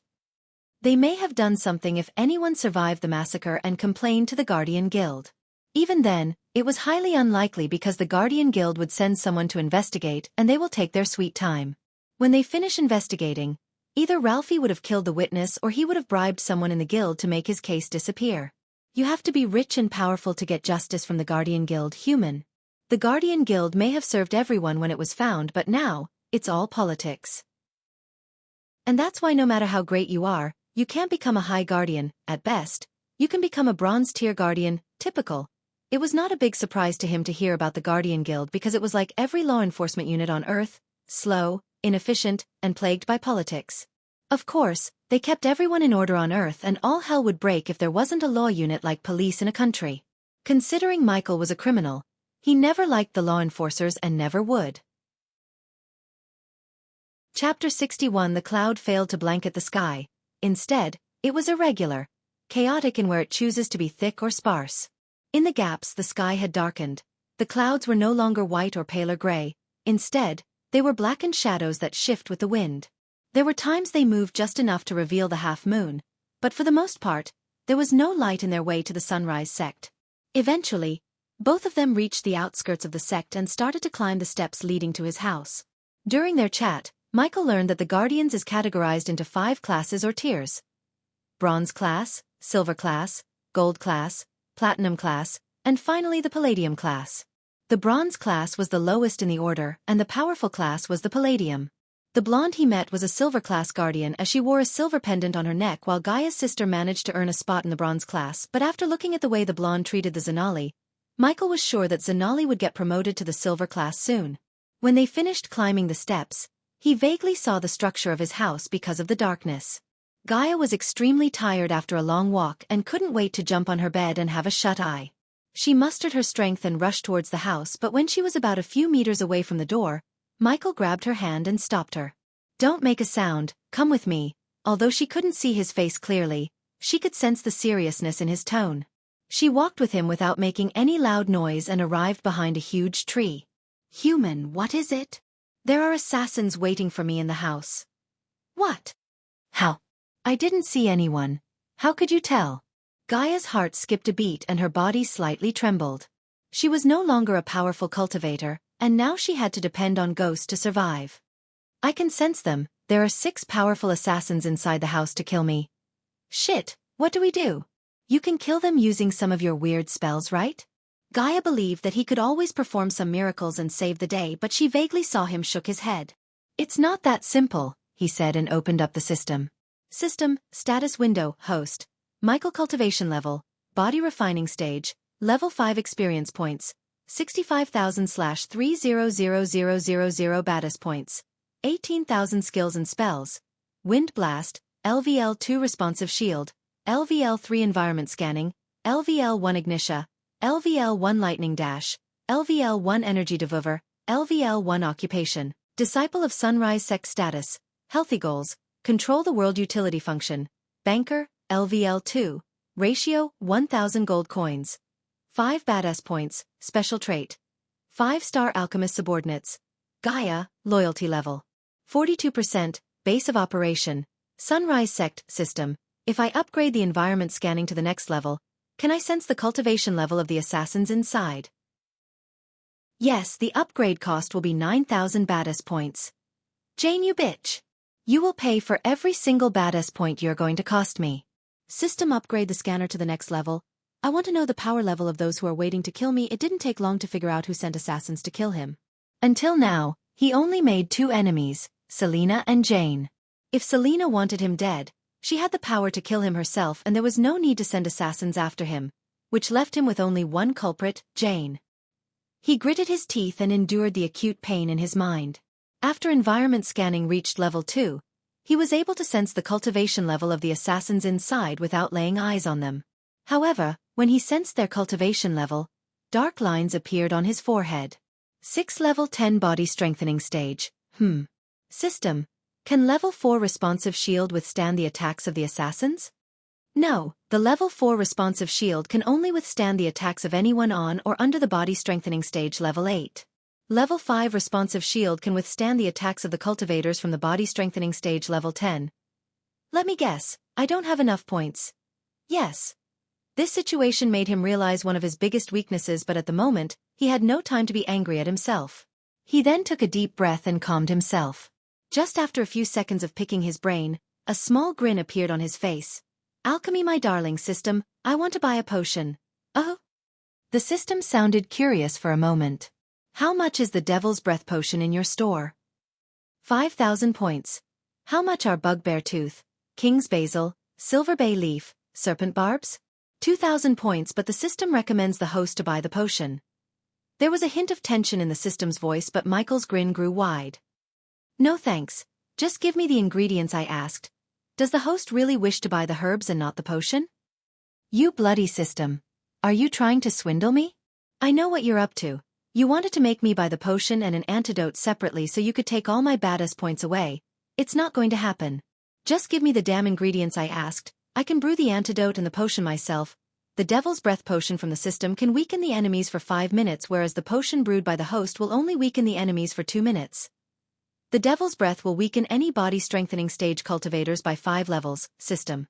That means those assassins will become level 5 body strengthening stage cultivators for 2 whole minutes after breathing the potion. 2 minutes is more than enough for me to kill them. Human, what's the plan? Should I scream and wake up the entire sect? When Michael finished his purchase and closed the system, he heard Gaia's idea. "I have a plan that not involves you screaming." "What is it?" She leaned forward and asked. "Devil's Breathe." He conjured flame on his hand to brew the Devil's Breath using the ingredients he bought from the system. "I never heard of such a potion. What's it do?" She curiously peeked at the flame and the house from hiding behind the tree. Michael was cautious not to alert the waiting assassins and stood behind the tree to hide the light coming from the flame. Gaia waited curiously for another 5 minutes and saw him pour a dark red ooze into a glass vial, and a silvery liquid into another vial before he put away the flame. How do you feel about using the Mark III? He pulled his sleeves up and showed her the grappling hook. Even though the sky was dark, she could vaguely see the silver linings on the device around his wrist. You want me to use this? Heck yeah! Finally! Shoo! In her excitement, she almost shouted. Does the host wish to give the Mark III grappling hook to the subordinate Gaia? Yes, only for a moment. He then removed the grappling hook from his wrist and put it on Gaia's wrist. Just aim at, I know how to use it, human, I saw you do it, she said confidently. All right, reach the top of the house and pour the potion down through the roof without alerting the assassins. They have to breathe the potion for a few seconds for the potion to work. What if it stinks and they run away before breathing it in? The potion is odorless and the darkness will conceal the color of the potion. Wonderful, let's go and kill those fuckers. And Gaia, he stopped her, after pouring down the potion, barricade the back door. We don't want our guests to escape, do we? Of course we don't. Leave that to me. Gaia nodded excitedly and sneaked her way around the house to reach the rooftop using the Mark III grappling hook. He waited for her to reach the rooftop and just as she said, she used the grappling hook perfectly and landed on the rooftop without making a loud noise. Michael then walked towards the door and before he entered the house, he drank the antidote so the devil's breath wouldn't weaken him. After a few seconds, he sensed the assassin's cultivation power slowly declining. The devil's breath is working. Time to greet to unwanted guests, creak. The door made a creaking sound when he opened it. He didn't forget to lock the door after entering his house. Then he took a few steps forward and retrieved his seal knife from the system storage. Guys, you can come out from hiding. 6 body strengthening level 10 assassins to kill me. I'm honored. When the moment he sensed everyone became level 5 body strengthening stage cultivators, he started to count down in his mind. There are 2 of you under my bed, 1 behind the sofa, 1 on the kitchen, and 2 of you are hiding behind the curtain. After a few seconds, he saw 6 figures appearing before him one by one. How did you know? It doesn't matter. What matters is you were dumb enough to mess with you shouldn't have and now, you're going to lose your life. One of the assassins opened their mouth and spoke. Even though Michael couldn't clearly see their faces, he could vaguely notice their costumes resemble the ninja costumes back on Earth. But thinking that he's about to kill the assassins in ninja costume, he laughed. Ha ha ha ha, his laughter confused the assassins. Check your cultivation level, you're no longer at level 10. When he stopped laughing, his face turned serious and cold. The assassins were initially for a second. They thought he was mumbling in fear but when they checked their cultivation level, their eyes went wide and their legs trembled in terror. And do you know what that means? His grip on the knife tightened and the killing intent in his pitch-black eyes risen. The devil's breath was a dangerous potion that would lower someone's cultivation level without even the target realizing until it's too late. The darkness prevented Michael from seeing the terrified expressions on their faces after they checked their cultivation level. It means you're shit out of luck. Chapter 62, Diddle. Diddle. Above Michael and the assassins, Gaia was watching the scene through the roof. Although she couldn't see the scene below clearly because of the pitch-black darkness, the lightning bolts around Michael's hand provided enough light for her to see the assassins taking out their daggers. So even though they were stunned to see their cultivation level suddenly drop by 5 levels, they refused to believe a body refining stage, level 5 cultivator could harm them in any way. Plus, they thought they had the advantage in numbers. Little when the last word of his killing slogan escaped his mouth, he disappeared from the place he was standing. Pulch. The assassins saw one of them got stabbed by Michael. The one who got stabbed quickly tried to grab Michael before he turned into a lightning bolt and disappeared again. He's fast. Watch your backs. Michael previously aimed his knife to stab the assassin in the heart, but he was able to see his movements and dodge at the last movement. Yet, instead of being shocked, a small grin appeared on Michael's face as he discovered the extent of his lightning dash spell's current capabilities. 90 seconds. He dashed around the assassins while counting in his head. 1. Behind Pulch. Pulch. Michael used his full speed and stabbed one assassin in the shoulder and the neck. The pain made the assassin a little slow and when he tried to dodge again, he felt an intense pain in his neck and his legs dropped to the ground. Ding. Congrats to the host for killing a body strengthening stage, level 10 cultivator. The reward is 40,000 experience points as well as 1,000 badass points. Ding. The host has successfully killed a powerful cultivator above his level for the first time. The reward is 1 gift box. Attack him together. After seeing the comrade falling, the rest of the assassins circled Michael and leaped at him to attack at once. Why isn't he moving? From above, Gaia saw Michael standing there without dashing away as the assassins got closer and closer. Pulch! Pulch! Pulch! Pulch! Pulch! Because the assassins leaped at him at once, Michael easily grabbed one assassin by the hand and continuously stabbed him in the chest. Dang! However, when the rest of the assassins stabbed Michael in the back, their daggers couldn't get to his body and they were stopped by a light blue shield around Michael's body. Ding! Congrats to the host for killing a body strengthening stage. Level 10 Cultivator. The reward is 40,000 experience points as well as 1,000 badass points. 60 seconds. 4 to go. Whoosh! The remaining 4 assassins were momentarily stunned when they saw the shield. They quickly tried to move out of Michael's grab and they were able to get away except one. From above, Gaia fired the grappling hook at one of the assassins as the grappling hook hit the assassin in the back and slowed him down. Michael used the assassin's momentary clumsiness and grabbed him by the neck from behind. Then, without wasting a second, he slit the assassin's throat and kicked his body towards the remaining 3 assassins. Ding! Congrats to the host for killing a body strengthening stage. Level 10 Cultivator. The reward is 40,000 experience points as well as 1,000 badass points. 50 seconds. Ignitia. The 3 assassins dashed away from the body as they didn't want to be slowed down. Yet, when the body got closer to them, the body exploded and the bits and pieces splashed on their faces. Awesome! Gaia never expected Michael would blast the dead body and use the blood and body parts as a distraction. Pulch! Pulch! Pulch! Pulch! Pulch! Because the splattered blood hit them on their eyes, which were the only part uncovered by their costume, their vision got blurred and 2 assassins instinctively moved their hands to wipe off the blood.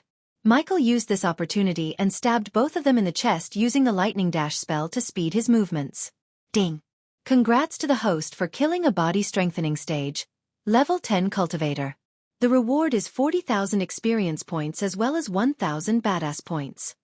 In his rush, he stabbed one in the throat and ended the life, but the second assassin survived because he was stabbed through the ribs. Michael didn't stop his movements to end his life but turned his focus on the last assassin who remained without suffering any wounds. Pulch! Pulch! When Michael and the last assassins were dashing and fighting, Gaia used the grappling hook to hit the assassin who survived Michael's attack. The grappling hook was not a weapon and it was certainly not enough to kill him, but she kept firing it at the assassin's wound to keep him from escaping or conjuring a spell. The last assassin saw Gaia torturing his comrade from above and wanted to end Michael's life soon. 30 seconds. The last assassin proved troublesome as he was able to dodge and evade Michael's knife and lightning bolts. Dang! The assassin's hands suddenly glowed and his dagger let out an unearthly humming sound. Ah, human! Gaia shouted, seeing Michael's body sent flying by the last assassin. Michael's body hit the nearby wall and dropped to the ground. The assassin wasted no time and dashed at him to finish him off quickly. Cough, cough. The assassin saw him struggling to get up and coughing. He thrust his dagger straight between Michael's eyes. Pulch! Just when his dagger was about to touch Michael's skin, he coughed up blood and experienced a sharp pain in his chest.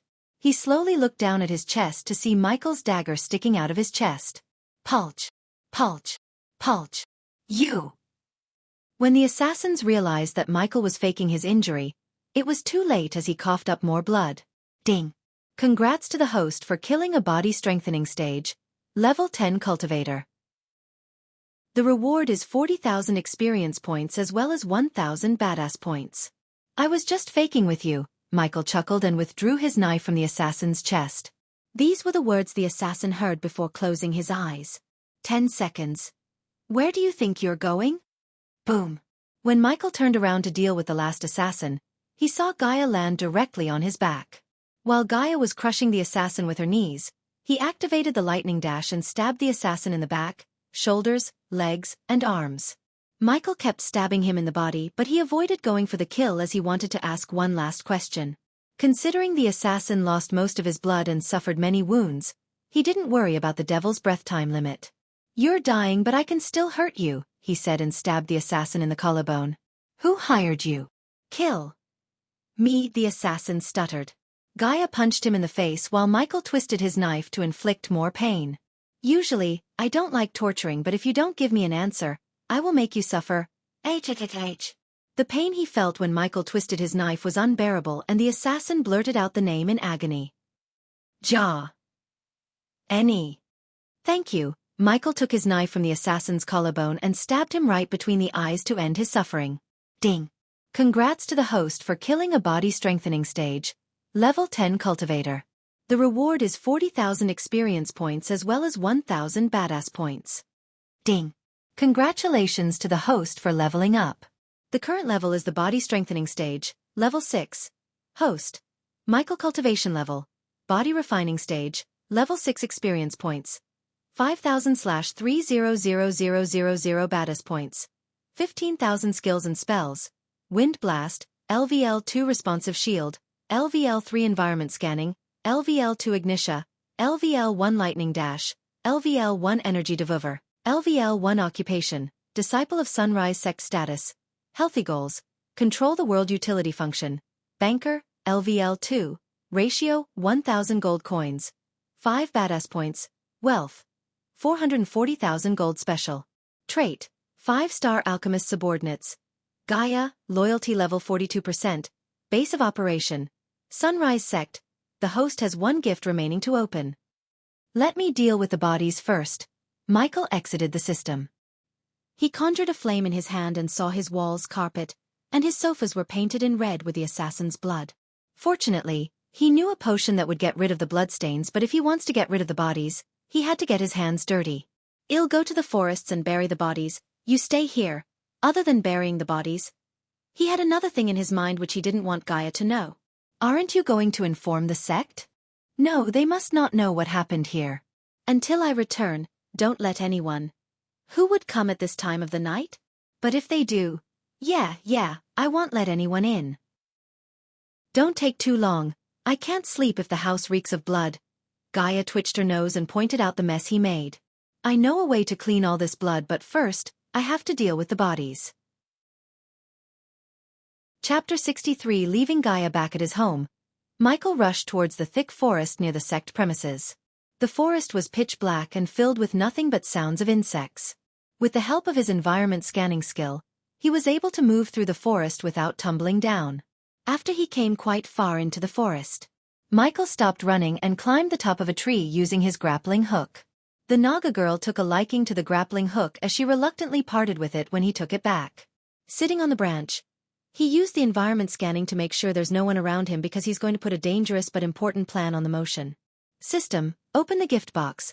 The blue box wrapped in red ribbons flashed across his eyes, and 4 cards jumped out from the box. 2 spell learners, special fertilizer. He read the first 2 cards when his gaze landed on the 3rd card. He grinned ear to ear. The bow of Legolas. The dark wooden bow looked nothing extraordinary from the outside look, but Michael knew this bow killed many powerful orcs in the Lord of the Rings movies. Ding. The host must be at least 70% proficient in archery to use the bow. Just as he was grinning at the bow and imagining himself running around firing a volley of arrows upon his enemies, the system bombarded him with a surprise warning. Seriously? Let me guess, I need to buy something from you. Duh. Yes. He could swear he heard a snarky reply from the system before the familiar robotic voice. How much? The system recommends the host to buy the archery pack, which contains special types of arrows and Book of Archery. By using the Book of Archery, the host will become 80% proficient in all long-ranged weapons. It does sound cool, but give me the price first. 24,999 badass points only. The fuck? Why don't you round up to 25k? You sound more and more like the TV ads. System, first of all, Michael knew he has not enough points to buy the archery pack. And second, even if he does, he wouldn't buy the pack at the moment because he needed the badass points to accomplish more significant tasks. Putting the bow in his storage, he stared at the 4th and final item he got from the gift box. The card had 2 swords on the surface as he began to read the description.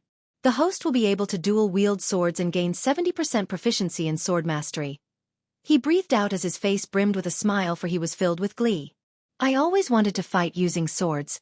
It seems I got my wish. Hey system, does this skill come with swords? No, the host have to buy the swords separately. Alright, my plan does require a new set of skills. System, list all the swords I can buy between 5000 to 800 badass points. He waited for a few seconds and the system showed him nothing, not a single sword. The system recommends the host not to be stingy with the badass points. Stingy. Do you know how hard it is to earn XP and badass points without pissing off powerful people? Doesn't matter. How much are the least expensive swords you got? 10,000 badass points. Does it come with the pair or do I have to buy another one to dual wield? Yes, the host has to buy 2 swords if you wish to dual wield. After hearing the system, he wanted to shout at the system, but soon, he realized he doesn't always depend on the system to accomplish things.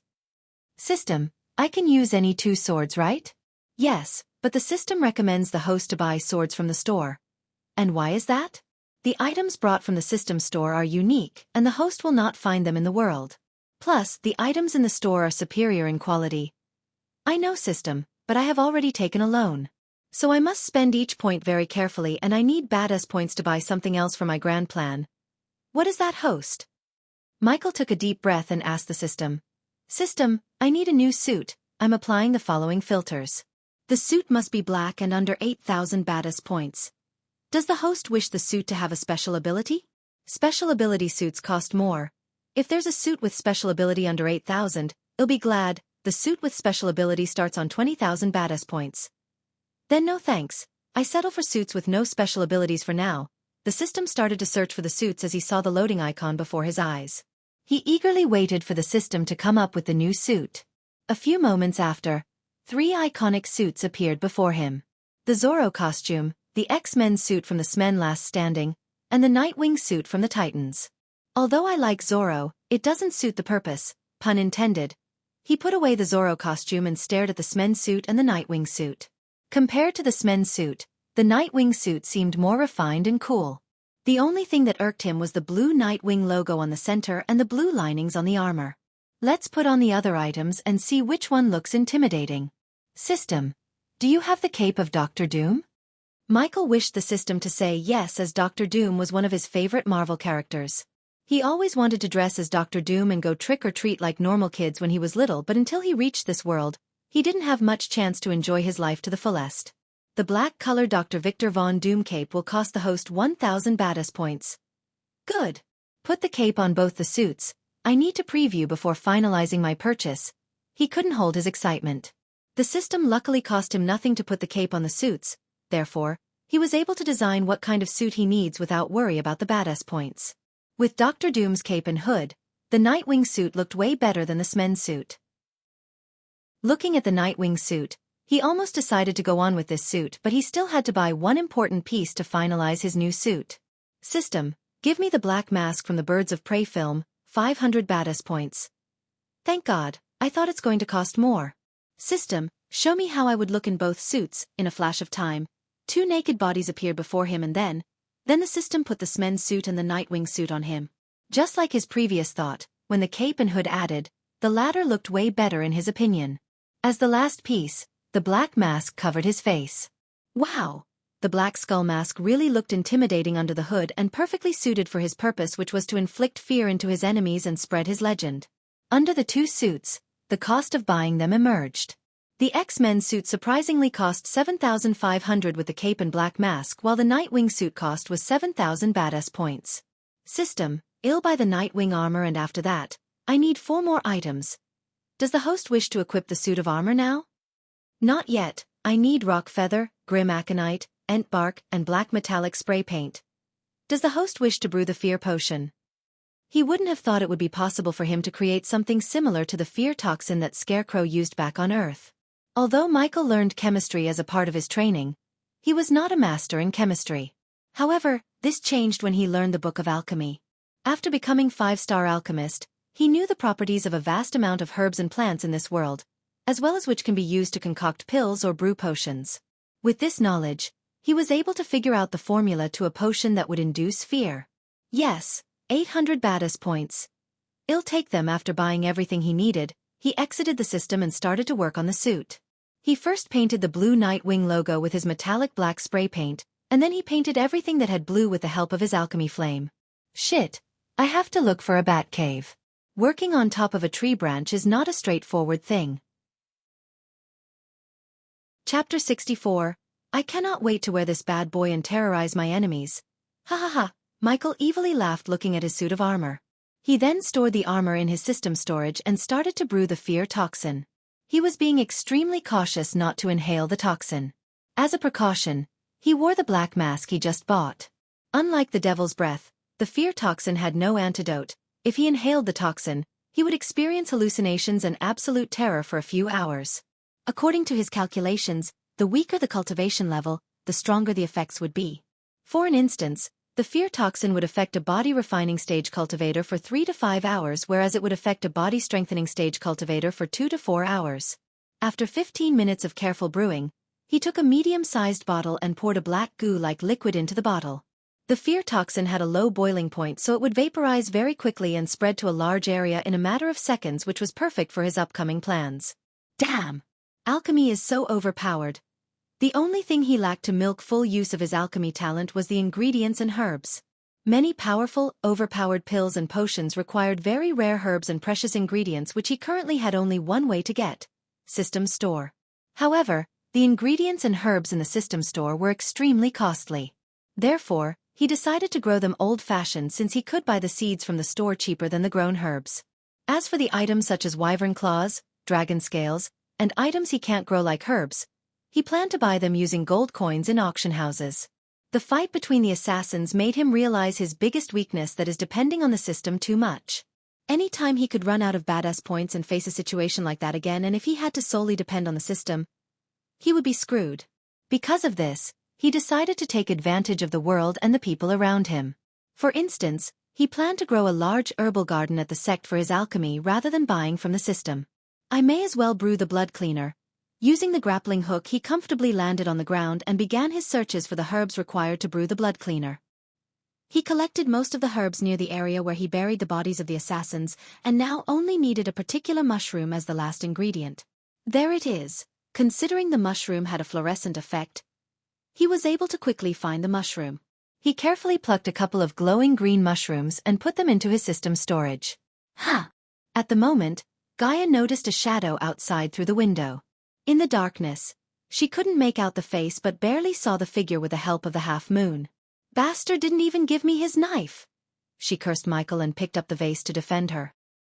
Hey, it's me! Open the door. Only now hearing Michael's voice, she heaved a sigh of relief. What's the code? There's no code, you damn snake, she chuckled inside and continued to mess with him.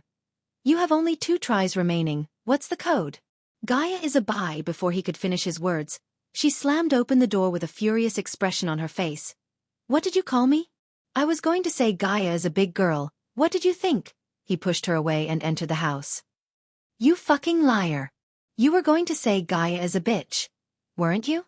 Your words, not mine. Ignoring her scowl, he took out the blood cleaner, which was a milky white potion, and poured it in the bloodstains. What is that smell? Gaia twitched her nose and sniffed the air. What smell? He kept pouring the potion as the bloodstains began to disappear. I don't know, it smells like paint and metally. Michael's hands stopped pouring the potion when he heard her and looked at her coming towards him, sniffing the air. It's coming from you, but not from this potion. She walked closer to him and took his hand. Hey, what are you doing? She sniffed his hands and nodded. Yes, it's definitely coming from you. Michael never expected a snake like her to have a sense of smell like a dog. Even though he washed away the paint stains on his hands and could no longer smell the pain, he realized she could still smell the metallic paint. Of course it's coming from me. Do you think potions magically appear? One of the herbs I used to brew the blood cleaner smells like paint. That what you're smelling? Well, make it go away. It stinks. She put his hand back and loafed into the sofa, since the blood on it now disappeared. Do you smell everything that stinks? Thap. She threw a piece of broken wood at him instead of answering as he chuckled a little. When he finished pouring all the blood cleaner, he heard hissing and snoring and turned to see Gaia fell asleep on the sofa. Looking at her curled figure, he went to his room and brought her bed sheets. I should plant the seeds before they come in the morning. He left the house after covering Gaia with a bedsheet. He expected small gestures like these would help him increase her loyalty to him, and then he could finally cure her and get a powerful subordinate. The herbal garden of the Sunrise sect was previously cleaned off by him and now had nothing but grass and weed. For now, this small garden would do, but in the future, I'm going to create the largest herbal garden in Bredia. The herbal garden before him was only 200 square feet in size and had no protection around it. Not that someone would rob a small garden in a declined sect. Taking out the seed pack and the compost he bought from the system, he started to get his hands dirty. Maintaining his garden would be Ricky and Daniel's job, but for now, he chose to do it. After he finished preparing the soil, he remembered about the special fertilizer he got from the system's gift box. The fertilizer was a green powder packed inside a paper bag. System, tell me about this. The special fertilizer will permanently increase the land's fertility and growth speed of the herbs. According to the system's calculation, the seeds would take 2 days to grow in this garden and the fertilizer would make them grow in a day. Then, it's a good thing I ordered Ricky and Daniel to buy the herbs from Sartan. It's bad for business to send back the customers on its very second day. After he met Gaia's sister and the blonde at the restaurant, he left a note and a pouch of coins for Ricky and Daniel. On the note, he ordered them to go to Sartan and buy everything he listed as he needed the items to concoct pills and brew potions. The items were enough to keep the shop open for 2 days, and after that, the herbs in the garden would be ready to be plucked and used to make the potions and pills. Soon after, he left the herbal garden and made his way back to his house. Today was a very fruitful day. He broke through to the next level by killing the assassins. He finally bought the suit of armor for his plan, brewed the fear toxin, and planted the seeds to cut the purchasing cost of herbs. One last thing he had to do before putting his suit of armor was to get the list of all the criminals in the kingdom. If his plan to go as smoothly as he planned, he must kill some criminals and introduce his second persona to Breedia. And when everyone starts to fear and worship his second persona, he would finally end the life of the one who sent the assassins to kill him, Jane Totonk. Since I come to this world, I killed many, but Jane, you're the first person I'm going to assassinate. Chapter 65. The very next morning, the sound of carriages and chattering of people interrupted Jack's peaceful cultivation. He had no idea where this noise was coming from. On the busiest day of his sect, there would be only 1 or 2 carriages, and even those belonging to the debt collectors. Yet now he heard continuous commotion and noise of carriages.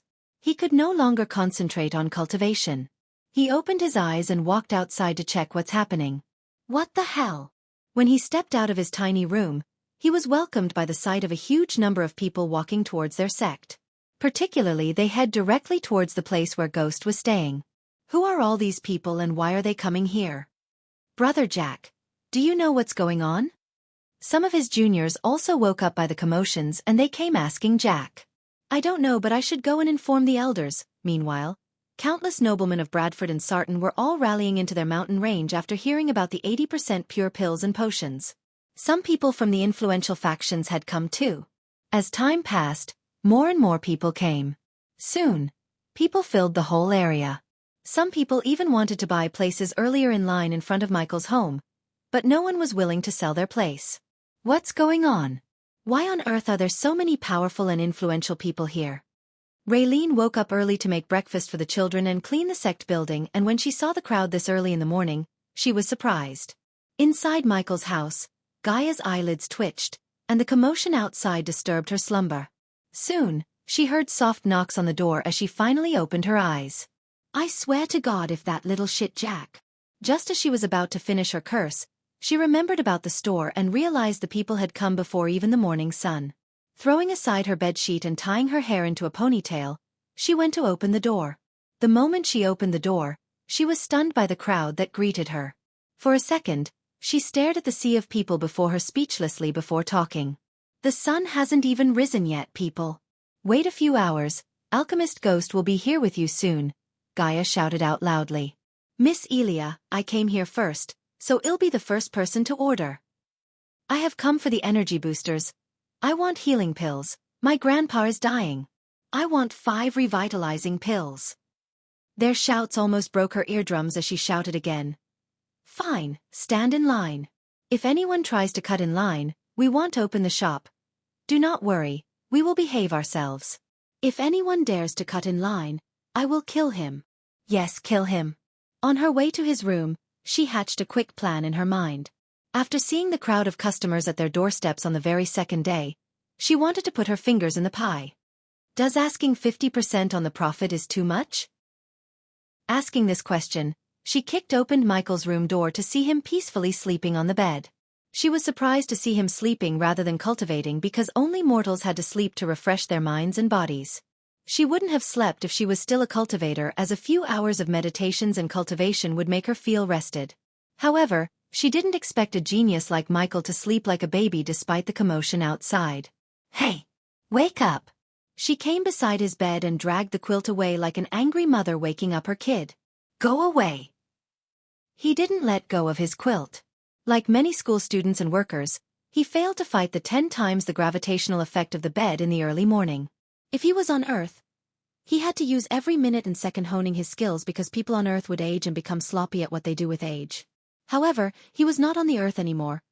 He was in a world where he could use the system to become an immortal. Therefore, he wanted to enjoy little things such as morning sleep more.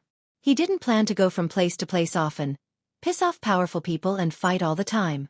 He intended to enjoy this life to the fullest and experience every earthly pleasure he could. However, his earthly pleasure was being currently interrupted by this princess. Don't make me pour water down on you, ghost, because I will do it. Give me a kiss and I will wake up. He reached out his hands as his eyes were still shut. Sure thing, come closer instead of being angry. She sounded sweet and moved closer. He could feel the hot breath coming from her and a tint of jasmine. Although he knew she's not going to kiss him, he curiously moved closer and closer to see what she's planning. Ah! His curiosity soon answered as she took a bite out of his left ear. That's what you get for a kiss, you damn bastard. Now wake the fuck up, ghost. We have rich goats to milk. Finally the thought of getting richer made him jump out of his bed. Master Ghost. As Michael and Gaia were standing in the room, Daniel and Ricky came running, but when they saw Gaia, both of them halted their steps. Oh! Forgive us. Master Ghost. Ricky blushed and bowed, asking forgiveness as he thought Gaia and Michael were busy on the bed. Why the fuck are you blushing? Gaia shouted at Ricky, and when he opened his mouth, she yelled again. No, I don't even want to know. If I did, I would beat the shit out of you. Come, we have a business to open. She took both Ricky and Daniel to set up her executive chair that she recently fell in love with and her workplace. Ghost, go get ready. Daniel, wait, I have another job for you. Make it fast, Gaia said and walked away, leaving Daniel behind. Daniel, I want you to go and get the list of all criminals or anyone we shouldn't sell our products from the guild or anywhere you can. A while ago, he saw bounty posters on the Adventurer Guild notice board. Considering he needed to be here, he decided to ask Daniel to get the posters. However, the reason for this was not about selling his products but putting his plans in motion. As you wish, Master Ghost.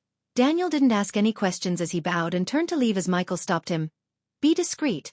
After sending Daniel on his way to the Adventurer Guild, Michael brushed his teeth and put on his Neo robes. Human Gaia came looking for him before he steps out of his room again. Claire and the oldies are here. Let's go meet them. Right at the moment, Claire and the elders were standing in the hall, and the sight of this much crowd outside the house stunned them. They knew the people were waiting for Michael, but they didn't know why they came here instead of going to his shop at Bradford. When the elders and Claire turned their gaze away from the crowd, they saw Michael as their mouths slightly opened. You had a breakthrough. Again? Elders Mila's heart skipped a beat. Only yesterday he was at the body refining stage level 5, but just in a day, they saw him reach level 6. A true genius, Brother Ghost is a freaking monster. With this rate, he would reach the next stage in a couple of months. Ding! Congratulations to the host for successfully being a badass. The reward is 500 badass points. Ding! Congratulations to the host for successfully being a badass. The reward is 800 badass points. Ding! Congratulations to the host for successfully being a badass.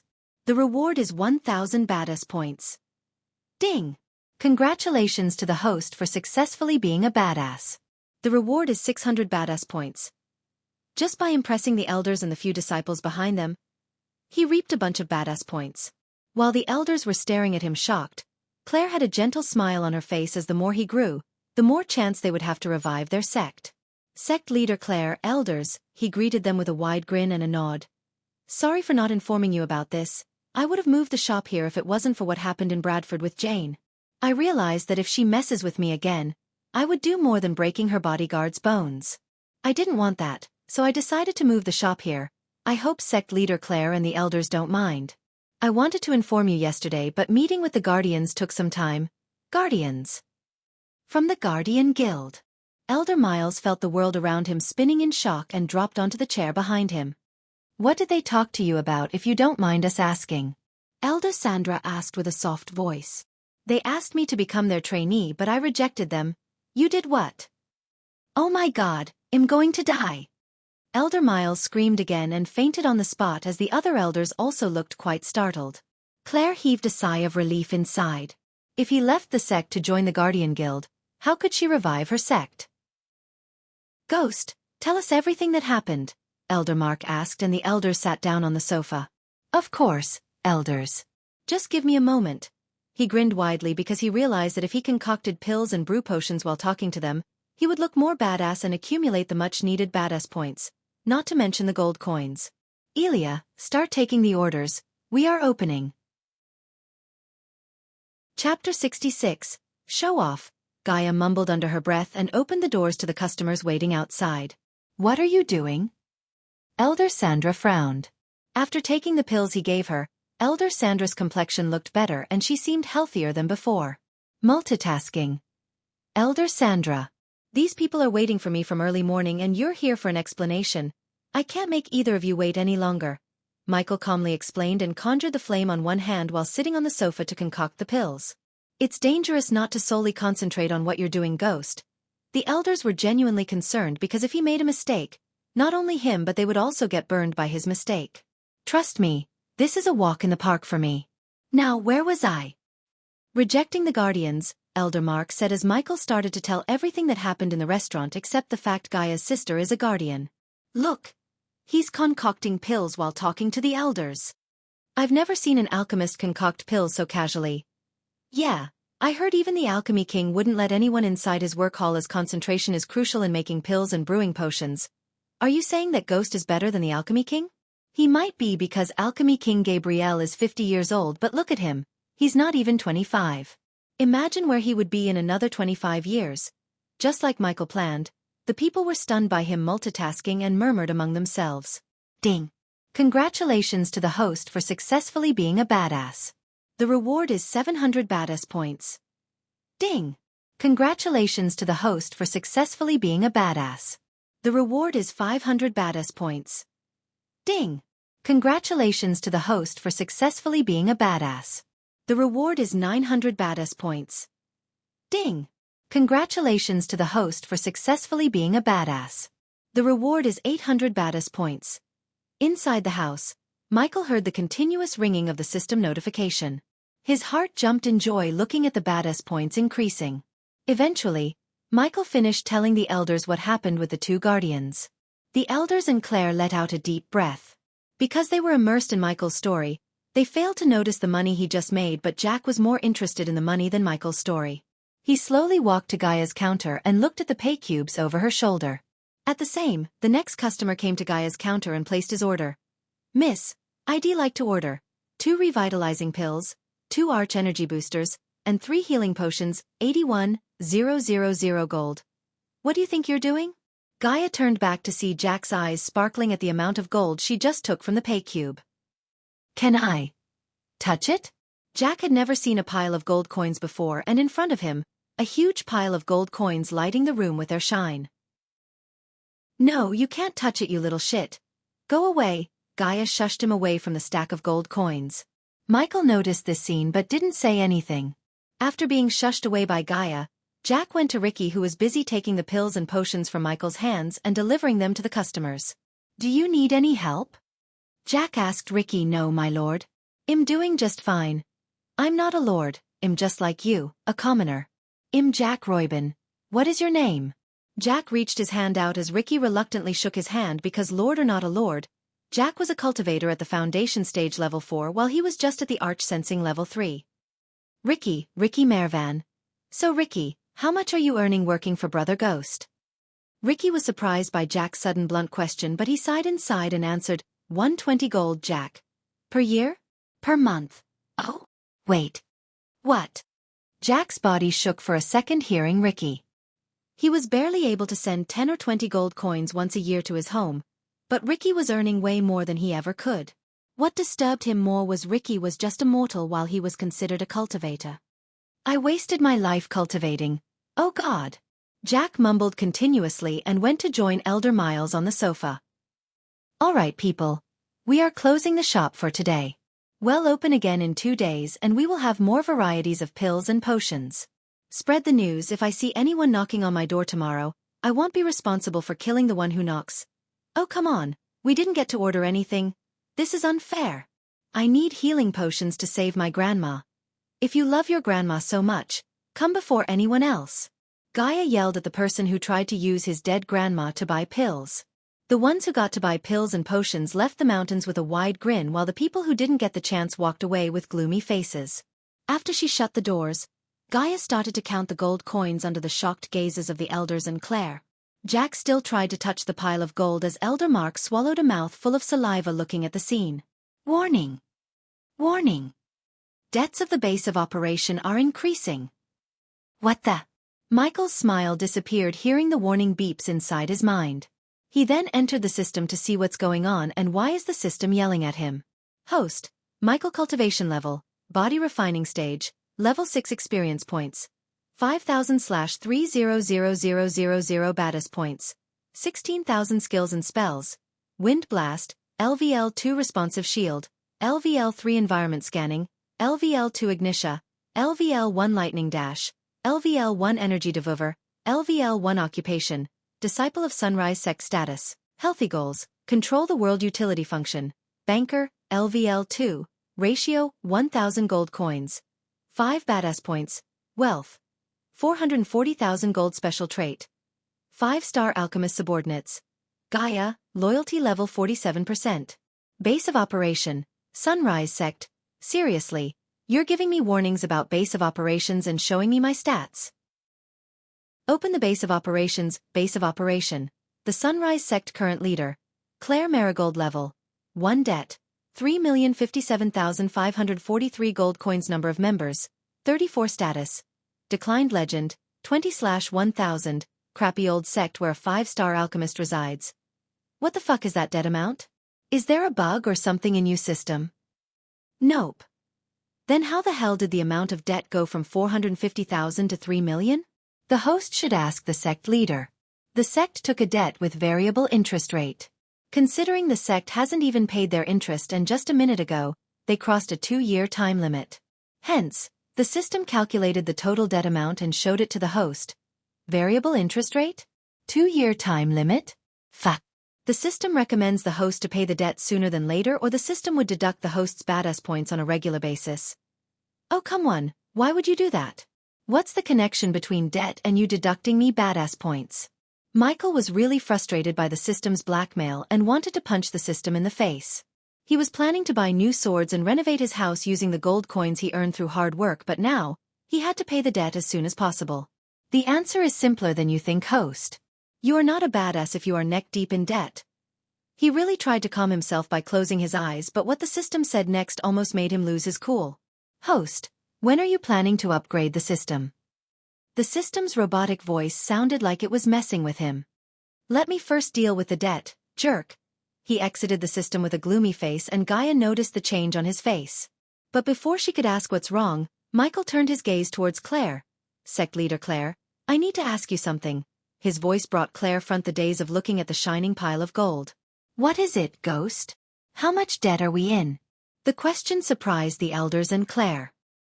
His face didn't have his usual smile as he looked quite serious. Why are you asking that? It was quite an embarrassing subject for Claire to speak in front of the disciples and outsiders like Ricky and Elia.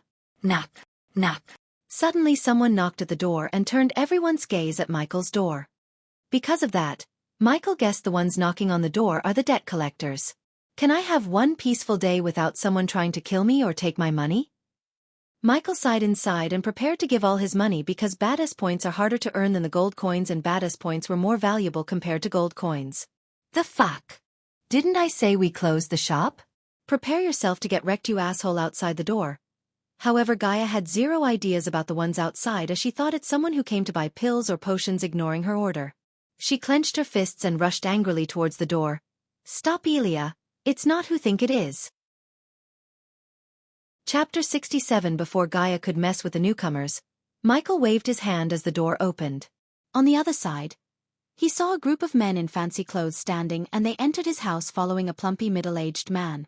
Looking at the man's big belly, a wicked smile, and bald head, Michael recognized this man as the lone shark of this world. Back on Earth, he met his fair share of lone sharks. They would lend out money to anyone without asking for any official documents like a bank, but after their client took the money, the loan sharks would dry them out by collecting the money within human interest rate by any means necessary. Only a few had escaped the clutches of a loan shark after taking the loan. At first, the loan sharks would look like an angel, but soon, they would turn into a devil. Greetings, sect leader Claire and elders. You never told me you have a 5-star alchemist for a disciple. Gaia counted the bodyguards behind the man, and noticed all of them were at body strengthening stage level 2. Although Gaia was haughty, she knew when to back off. Therefore, she quietly walked back and stood behind Michael. Without even asking Michael's permission, the fat man kept walking around his home and touched the things like he was prizing them. As usual, the bodyguard scanned every female in the room without hiding the lust in their eyes. Michael didn't get angry at them for this because, in their line of work, they would have taken many girls as payment from their clients. Besides, there was no harm done in the bodyguards checking out the girls. Sweat drops appeared on Claire's face and her rosy cheeks turned pale. You basically have a cash cow in your backyard. Ew. The man licked his lips staring at Michael, and it grossed Gaia. Then the man came in front of Michael and the elders. The bodyguards dragged Michael's sofa and placed it behind the old man to rest his bottom. Michael watched everything calmly without uttering any words and waited for the man to come to the point. Nice sofa, very comfortable, the man said and moved his butt around the sofa, feeling every inch of the sofa. Seeing this, Gaia almost lost her cool because only she and Michael used the sofa, and at night, she used the sofa as her comfy bed. The man was practically rubbing his butt all over Gaia's bed. Hey, look at that, bring me that. It looks comfier. The man's eyes lit when he saw Gaia's back executive chair and ordered his guards to bring it over to him like he owned the chair. Human. Gaia gritted her teeth, but Michael gently grabbed her clenched fist and calmed her down. Lord Van Dun, Claire stepped forward and said, my legs are hurting. Ignoring Claire, Van Dun, the fat man pointed at the last remaining sofa. Does he have a fetish for sofas? Michael said to himself as the bodyguards dragged the sofa and placed it before Van Dun. The loan shark then lifted both his legs and rested them on Michael's fancy sofa, which he bought for 100 badass points. In his mind, every badass point was precious to him, and the man used his sofa as a leg rest irked Michael. Why are you all standing? Sit down, Van Dun smiled and said, but the elders frowned because there were no sofas left in the home for them to sit. What? Sitting on the ground do wonders for your bodies. System, give me the royal luxury corner sofa set. What kind of badass would stand in front of a loan shark like a servant? And because the elders and Claire were members of his base of operation, they kinda represented him. Therefore, Michael spent 200 badass points and bought the luxurious sofa this sect has ever seen. When the elders were about to bend their knees to sit on the ground, Michael waved his hand as the royal sofa set appeared behind them. Whoa, ding! Congratulations to the host for successfully being a badass. The reward is 500 badass points. Ding! Congratulations to the host for successfully being a badass. The reward is 400 badass points. Ding! Congratulations to the host for successfully being a badass. The reward is 200 badass points. Ding! Congratulations to the host for successfully being a badass. The reward is 100 badass points. Van Dun and the bodyguards opened their mouths widely, looking at the pearl-white sofa with golden pillows and pads. The sofa was so big as it took up most of the hall space. That's why Michael didn't buy the sofa before. However, looking at the badass points he earned by showing off, he was glad that he bought the sofa. Gaia was the first one to appreciate its beauty as well as sit. She bounced around the sofa excitedly. Sect leader Claire, elders. Michael gestured at them and took the center seat on the sofa to directly face Van Dun. Claire and elders felt tough when they were with Michael. Claire nodded and sat beside Michael while Gaia sat on Michael's other side. He was sitting between two beauties, but his eyes were locked on the loan sharks. Van Dun stared at Michael again, and a wide grin appeared on his face again. So how much do we owe you, Lord Van Dun? Before Claire could open her mouth, Michael took the lead because this was his time to take the things into hands. He decided to turn his focus on turning this sect the other way around to start earning badass points. Everything, Van Dun calmly said, and for the first time since Van Dun came to the house, Gaia saw Michael's expression change. Michael frowned and asked, what do you mean everything? Take a look at this. One bodyguard retrieved a parchment and placed it on Van Dun's hand. Van Dun then threw it at Michael. Gaia looked over his shoulder and read the parchment, and the more she read, the more she was stunned by the stupidity of the elders and Claire. The parchment had many paragraphs, but Gaia read many reports like this when she was a princess. The elders and Claire basically put the entire sex land and any income earned by the sex land as the security deposit for the amount of 250,000 gold coins. According to this parchment, what they owned wasn't theirs but Van Dun's. And technically, what Michael earned on the sex land belonged to Van Dun. We needed the gold coins to treat Elder Sandra and keep the sex door open, Claire apologetically said to Michael as he sighed. Give us a number, Lord Van Dun. If there's a way for us to get released from the bonus of this agreement, I want to know, ha ha ha, why are you worried about money? You're a freaking 5-star alchemist. Yes, I know that. But even a 5-star alchemist cannot provide you an infinite number of gold coins, and the agreement basically asks just that. Since my sect took a loan from you, I'll settle the debt if you give me a number. Go. We'll discuss this later. Michael's stern voice made Claire shut up as Van Dun rubbed his chin for a moment and shook his head. You know, I was going to settle for measly 4 million gold considering the sex status, but now, he paused and grinned ear to eat. Now, 4 millions is nowhere near enough because you're making money on my land and it's only fair for you to pay me. After all, it's my money that kept the sex door from closing, Lord Van Dun. Shut up. When Elder Mark tried to say something, Van Dun's smile instantly disappeared as he shouted at Elder Mark. Then at the next moment, his smile returned and he looked at Michael. I'm a reasonable man who runs a business helping people in need, so I will make you a fair deal.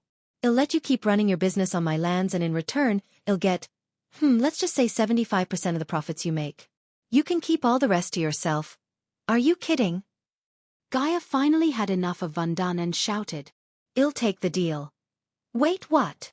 Gaia was stunned by Michael's answer, and not only her, everyone at the scene was stunned, including Vardan and his men. They didn't expect him to accept the deal so quickly. Wonderful. This is the start of a mutually beneficial relationship. So how much did you earn today? Van Dun had no idea what's going on inside of Michael's head right now, and neither did anyone. Gaia. Michael turned his gaze at her as Gaia stared at him and Van Dun for a moment. But soon, she realized Michael is probably planning something evil, so she decided to go along with it instead of questioning him.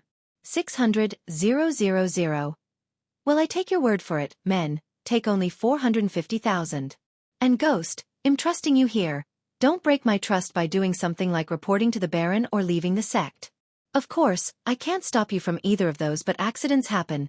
You know, it was a plain threat masked by Van Dun's fake smile. Yet, even after being threatened, Michael didn't lose his cool but smiled. Why would I do that, Lord Van Dun? If I'm right, you must have researched about me before coming here, and I'm sure you know, Baron's family and I are not best pals. I like you, Ghost. Let's just keep it that way. Van Dun smiled again and stood up to leave after the men took most of Michael's hard-earned gold coins. Let's shake hands for our new deal. Lord Vardan. Michael stepped forward and reached his hand out. Van Dun was surprised by this gesture. Van Dun was not a fool. He knew very well that he blackmailed and threatened the youngster before him. Van Dun couldn't figure out why he looked so calm despite his threats and blackmails. Prodigies like him are known to have a quick temper and pride, as they wouldn't like to be threatened, but this youngster before him seemed not to be a typical prodigy. However, it didn't matter what he thought. As far as Van Dun knew, Ghost had no known major power backing in Bredia, and even if he did, they can't touch Van Dun and his company because they had no headquarters or places, as Van Dun's company traveled around the continent to avoid being located by their enemies. Therefore, even if Ghost had someone behind him, they wouldn't be able to locate Van Dun and his men to attack, and if they try, Van Dun would burn this place to the ground when no one is expecting. Why not? Van Dun smiled and shook Michael's hands before leaving the house. Lucifer will finally make his appearance in the... You're going to love this. Join my Discord to see the character images of the novel. If you want to see how hot Gaia is or how badass Michael is, head to my Discord and check the characters under Hitman with a badass system section. And don't forget to shout out for me in the Discord. Chapter 68. So, are you going to tell us what you're going to do? Gaia asked the second Van Dun's figure disappeared from their sight. I'm not going to do anything. Everyone stared at Michael bewildered as Gaia tilted her head like a confused puppy. Are you fucking with me, Ghost? There's no way I'll let that motherfucker take our money. Michael patted Gaia's shoulder to calm her down. Accidents happen, Elia, accidents happen. After saying this, Michael turned towards his room and walked to his room, but before he closes his door, he stopped for a moment. I'm going to cultivate, don't disturb me. He then closed his door, leaving everyone with the question, what did he mean by accidents happen? Host. Michael cultivation level. Body refining stage. Level 6 experience points. 5000/300000 badass points. 17500 skills and spells. Wind Blast, LVL2 responsive shield, LVL3 environment scanning, LVL2 ignitia, LVL1 lightning dash, LVL1 energy devolver, LVL1 occupation. Disciple of Sunrise Sect status, healthy goals, control the world utility function, banker, LVL2, ratio, 1000 gold coins, 5 badass points, wealth, 690,000 gold special trait, 5-star alchemist subordinates, Gaia, loyalty level 47%. Base of operation, Sunrise Sect. Inside his room, he sat in a meditation posture and closed his eyes. When he opened the system, he checked the host window system. I need a vial of chloroform. Why don't the host buy herbs and brew it yourself? The system sounded angry as Michael realized the system is still holding a grudge for not buying the devil's breath from the store. He didn't know whether to laugh or yell at the system for throwing a tantrum. Oh, don't be like that, system. This time I'll buy the chloroform from you. 200 badass points. Take it. Right after, a vial with colorless liquid appeared in his hand. Is that bastard really cultivating? From the other side of the door, Michael could hear Gaia mumbling and saw her gawking through the keyhole. She was probably wondering when he was going to jump out of the window and chase after Van Dun. However, Michael still sat there with closed eyes and sending a stream of air with chloroform mixed in towards Gaia. Since chloroform had a distinct smell and Gaia had an acute sense of smell, he made sure the amount of chloroform he vaporizes and sent towards her is limited. Eventually, when the sun disappeared below the horizon, Gaia fell asleep on the ground due to the effect of the chloroform. Sorry, Snakey, this is something I have to do alone. When he was about to stand up and jump out of the window, the system stopped him. Does the host plan to put on your new suit of armor and kill Van Dun? As a matter of fact, I am. Then you should do one last thing, host. Amidst Fark woods far away from the Sunrise Sect, a small party of men was navigating through the path not by sight yet by their memory. Around them, the dark woods stand as noble black knights, fresh from the fields of legend. Although the sound of heavy downpour reverberated the forest, the thick canopy prevented the rain from bestowing its full wrath on the group. Despite the rain and the darkness, the group kept moving through the woods. Lord Van Dun, do you really think that kid has no backing? Without major power behind him, how the hell did he reach the 5-star level? It was Van Dun's group. They would always use the jungle and thick forest as their preferred route instead of roads. That way, no one could follow them and guess where they were going. I'm positive that he has no major backing, Remus. My guess is, he stumbled upon a heavenly treasure and used it to reach the 5-star level. There's no point in asking how he reaches that level. That's not our concern. As far as I'm concerned, he's our golden goose. We shouldn't kill it but patiently take its golden egg 1 by 1 inch. What if he runs away from the sect? Then we will kill the male disciples and sell the girls to the slave traders. Girls like Claire would fetch us a sizable sum of money. After we each take turns with them. The bodyguards and Van Dun laughed evilly without knowing the danger upon them. Typical. Van Dun and his group steps halted by a sudden unearthly voice. What? What is that? They immediately took a defensive stance and looked around. There was fear in their eyes because the voice was not of a human but it sounded supernatural and frightening. It's not dying, the creepy voice echoed through the forest again. Who the fuck is that? Come. Come out, that scares vermin like you. They had no clue where the voice was coming from but they were sure it did not belong to a human and that's what scared them the most. But the moments before. It's up there. They noticed branches above them swaying and they all looked up branch to branch but the darkness of the forest prevented them from seeing clearly. However, they all could vaguely see a dark shadow jumping around from branch to branch like a big spider monkey. That scares the most. Get down. You. Fuck. Van Dun yelled looking up. His legs couldn't stop shaking in overwhelming fear. I'm here. Van Dun and his group jumped back in fear when the voice sounded very close to them. Their bodies shook violently as overwhelming fear lowered their senses. Slowly, they lowered their heads and saw a humanoid figure standing before them.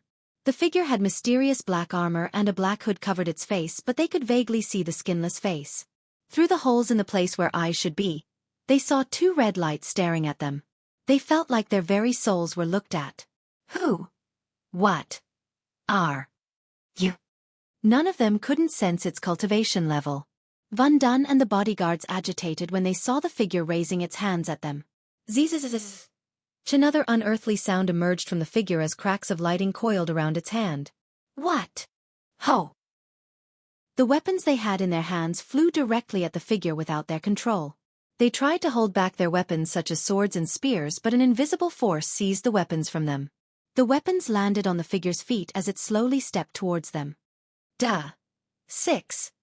The red eyes, terrifying face, and the ghostly voice made them think of the devil they heard in the stories. Not the devil of Earth, but this world's devil. Devil, ha ha ha, the figure's evil laughter echoed through the forest. Van Dun was the weakest of the group, so when he heard the laughter, he wet his trousers. You're right, welcome to hell. Ah! Van Dun screamed as the figure disappeared from their sight, but in the next moment, he felt something warm splash on his face. He turned to see Remus' headless body clumsily move around for a moment before collapsing onto the ground. Right after he saw Remus die, the figure appeared next to another bodyguard and crushed his head with its bare hand. The figure struck the fear of God in their hearts and plummeted their senses and courage. Every time the figure disappeared and appeared again, a bodyguard died a horrible death. Van Dun's instincts told him to run without looking back, but his legs refused to move. When the figure snapped his last bodyguard's neck like a twig, he threw the dead body away and turned its gaze towards him. Van Dun stumbled upon a log and fell down as the figure walked towards him. Each step the figure took forward made Van Dun's heart pounce against his chest. You. And. The figure spoke, looking at him, in the same line of work. The figure paused every time for a moment before speaking the next word. You collect debts. The figure came upon him and lifted him by his neck. Van Dun's legs floated on the air as he struggled to breathe through the figure's grasp. I collect souls. The last thing Van Dun felt before everything turned black was the sharp pain right between his eyes. Throwing aside Van Dun's dead body, the figure looked around to see its handiwork. Then the figure gaze landed on the tree log that Van Dun stumbled. It slowly walked at the log and crouched beside it. On the log, the figure etched the letter L using its sharp claw. At this exact moment, coincidentally, a bolt of lightning struck the nearby, and following the lightning, a loud thunderclap echoed through the forest. Somewhere else in the Elon continent, a lonely figure sat atop the mountain peak, eyes closed. The onshore breezes climbed the mountain slopes until the air became cool enough to condense its vapor to rain and showered the mountain peak and the figure. The man's golden hair fluttered in the icy breeze, and his face was a symbolization of peace and serenity. He seemed calm as a peaceful river. Yet, his peaceful face suddenly showed an expression of concern as he abruptly opened his eyes. An evil has born. Chapter 69 System Version 2. 0 Host, Michael Cultivation Level, Body Refining Stage, Level 6 Experience Points, 95,000/200000 Badass Points, 6,500 Skills and Spells, Wind Blast, LVL2 Responsive Shield, LVL3 Environment Scanning, LVL2 Ignitia, LVL1 Lightning Dash, LVL1 Energy Devour, LVL1 Death Range, LVL1 Occupation, Disciple of Sunrise Sect Status, Healthy Goals, Control the World Utility Function, Banker, LVL2, Ratio, 1,000 Gold Coins, 5 Badass Points, Wealth, 920,000 Gold Special Trait, 5-Star Alchemist Subordinates, Gaia, Loyalty Level 49%, Base of Operation. Sunrise Sect. Back in Michael's room, he was meditating, but there was a small smile on his face. A few hours ago, he successfully introduced his other persona to this world. He was going to make an entrance in Breedia, but Van Dun, unfortunately, made himself a target of Michael, thus ending up being the fertilizer to the dark forest. Michael didn't shake Van Dun's hands for anything but to place the tracking he bought from the system for 200 badass points. The tracking dot was so tiny as Van Dun didn't even feel it on his hand. When he was about to put on his new suit of armor and chase after Van Dun, the system recommended he upgrade it to version 2. He thought about it and finally decided to upgrade the system because of a few reasons. The first and the important reason was the system's new functionality, the mentor function. The mentor mode enabled him to learn any spell that was not bought from the system store. The function would also improve the spell or skill's efficiency and power. The only downside for this function was, unlike the spell or skill bought from the system, he couldn't get to reach 100% mastery out of the box. The spell or skill learned through the mentor function could only reach a certain percentage of mastery, and if he wanted to reach 100% mastery, He had to practice the spell or skill often like normal people. The second reason was another new functionality, the masking function. It was the function that prevented Van Dun and his group from sensing his cultivation level. However, the function could only work for 10 minutes, and after 10 minutes, he had to wait for 1 hour before using it again. He liked the two reasons, but he loved the third one, which was the decrease in experience points limit to reach the next level. The system hooked him to upgrade it when it mentioned the decrease in the XP limit from 300,000 to 200,000. That meant he had to kill fewer people to reach the next level. Also, the system mentioned every time he upgrades it to the next version, there would be a huge decrease in the XP limit.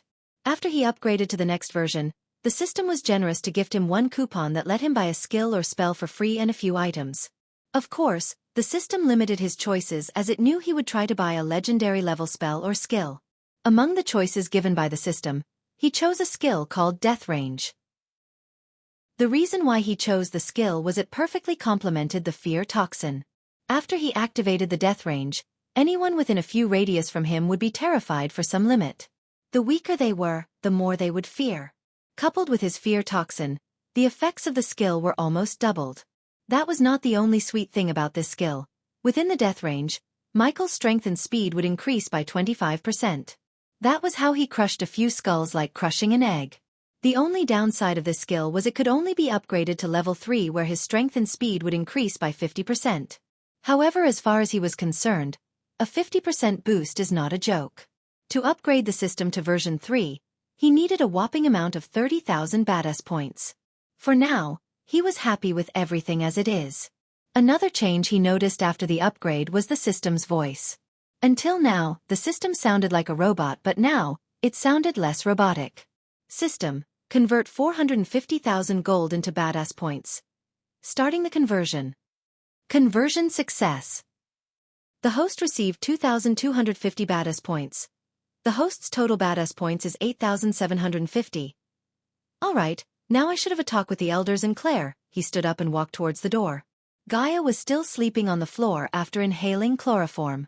With a smile on his face, he carried her and put her on the sofa. Master Ghost, when he stepped out of his house, he saw Daniel was waiting for him with a stack of posters in his hand. Daniel, I see you got what I asked. Yes, Master Ghost.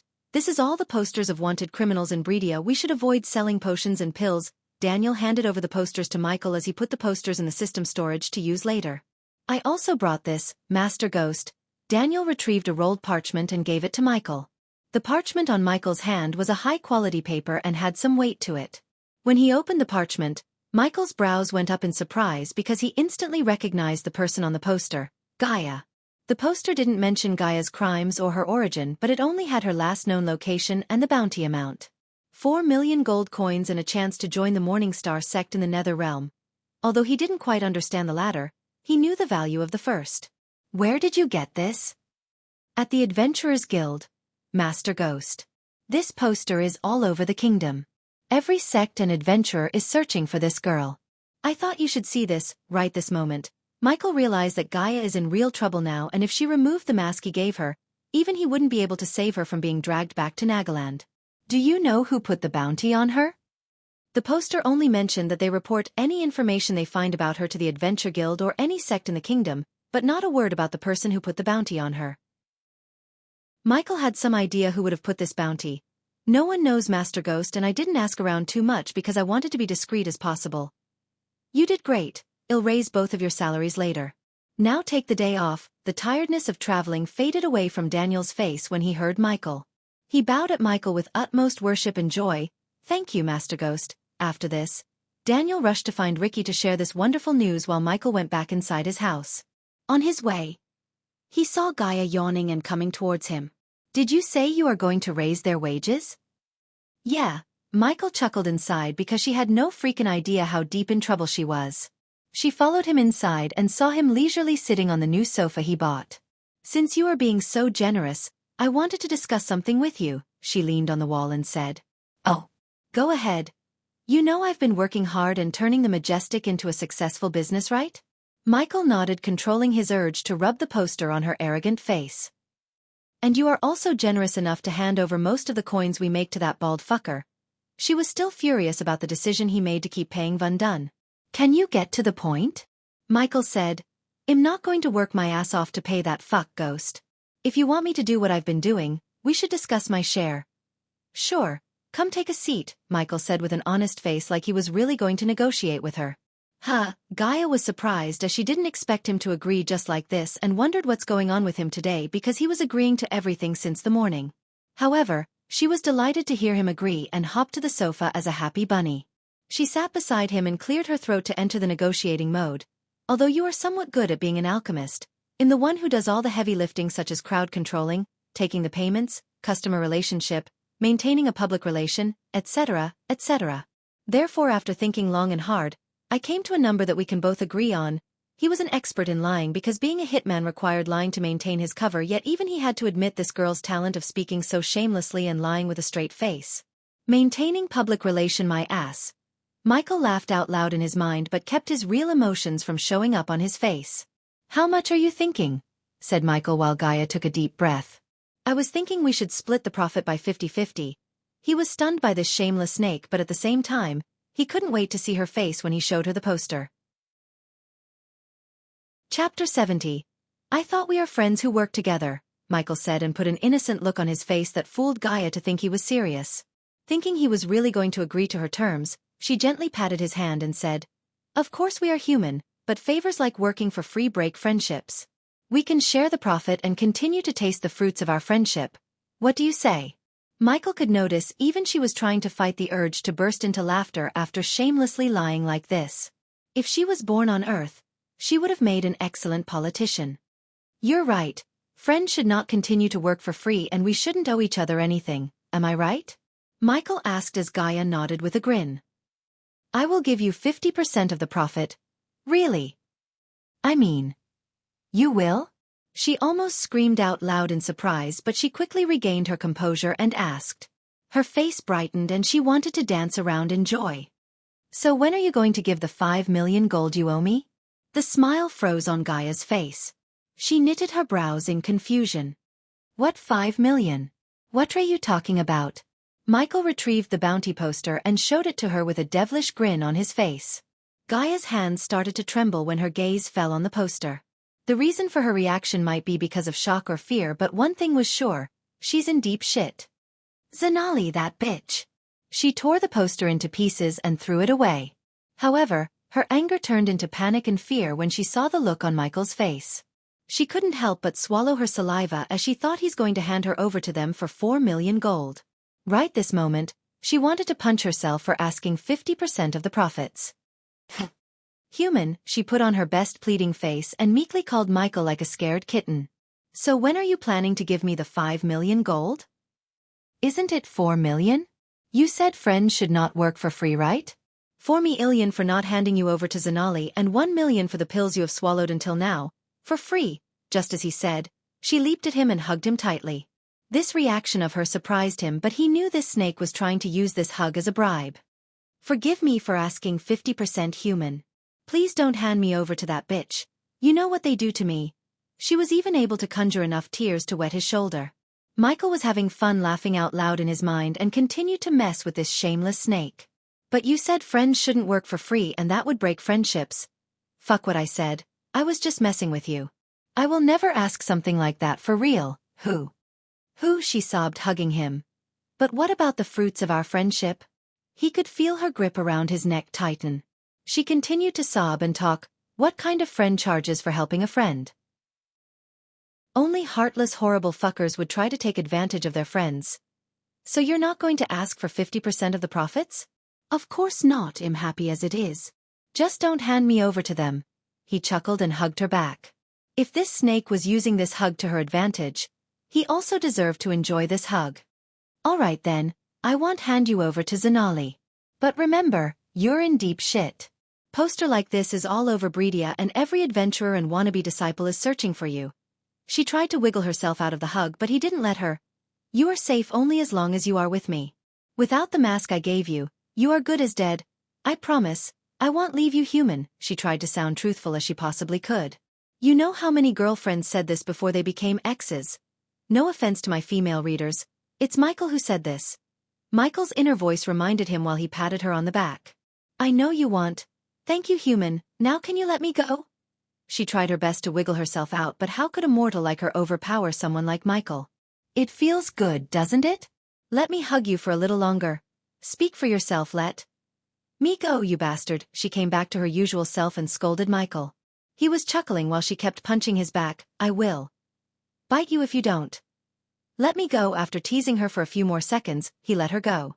She stood up angrily and corrected her dress while cursing him under her breath. However, her loyalty towards him increased and reached 50%. Come on, I have to meet Claire and the elders. Those dumb fuckers. Tell me you killed those fuckers when I was sleeping. Michael annoyed her, but Van Dun and his men made her furious. Therefore, when she remembered them, she forgot all about Michael's little play with her and cursed Van Dun. I will soon, but for now they can live. When I get stronger, I will make them suffer. Seeing his honest expression, she believed him. Good, I want to burn that bald fucker's ass on fire before we kill him. Damn girl, ha ha ha. Although he didn't want to, his brain showed him the sight of Gaia burning Van Dun's but on fire. I've done worse, she proudly said, and followed him behind to meet Claire and the elders. It was almost in the evening, where the entire sky was painted red with the setting sun. Looking at Michael and Gaia approaching the building where the elders and Claire were staying, a couple of female disciples came running. Brother Ghost, Sister Elia. Hey, you too, Michael smiled and waved at them. Are the elders and sect leader Claire inside? Yes, they are, Brother Ghost. The elders just finished their lectures, the two girls said, and tried to lead them inside. Where are you two coming? The grown-ups are going to the meeting. You two little things could go and do whatever you do. Gaia slapped the girls on the back and sent them away. The girls rubbed the back of their heads and ran away before they stuck their tongues out at Gaia. Do you really have to be such a bitch? What can I say? I love bossing around. Hee hee. Michael knew he can't change this snake's personality and chose to ignore her atrocities for now. Soon after he entered the building, he realized the sorry state of the sect. The broken wooden beams, mold-covered walls, ceiling with countless patches, and many things like that made him feel ashamed, because this wasn't only his sect but it's also his base of operation. No wonder he didn't get any badass points from the sect yet. Wow, I feel like I stepped into another realm. Gaia's nose twitched as she frowned, looking at the place. There wasn't even a proper chair for her to sit in this place. Ghost, just as they were looking around, Elder Mark came from one of the rooms. There was a hint of shame in Elder Mark's eyes, and he tried to avoid direct eye contact with Michael. Elder Mark, I want to talk with all the other elders and sect leader Claire for a moment. After settling their debts and becoming a representative of the sect, Michael's authority in the sect reached the level of Claire's. His reputation among the disciples was sky-high, as they basically worshipped him. Therefore, when Michael asked Elder Mark to set up a meeting, he nodded without asking a second question. When Elder Mark went to bring the elders and Claire, Michael turned his gaze towards Gaia. Hey, do you think you can transform this sect to look at least somewhat decent? This place is gonna mess my reputation. Yeah, no shit.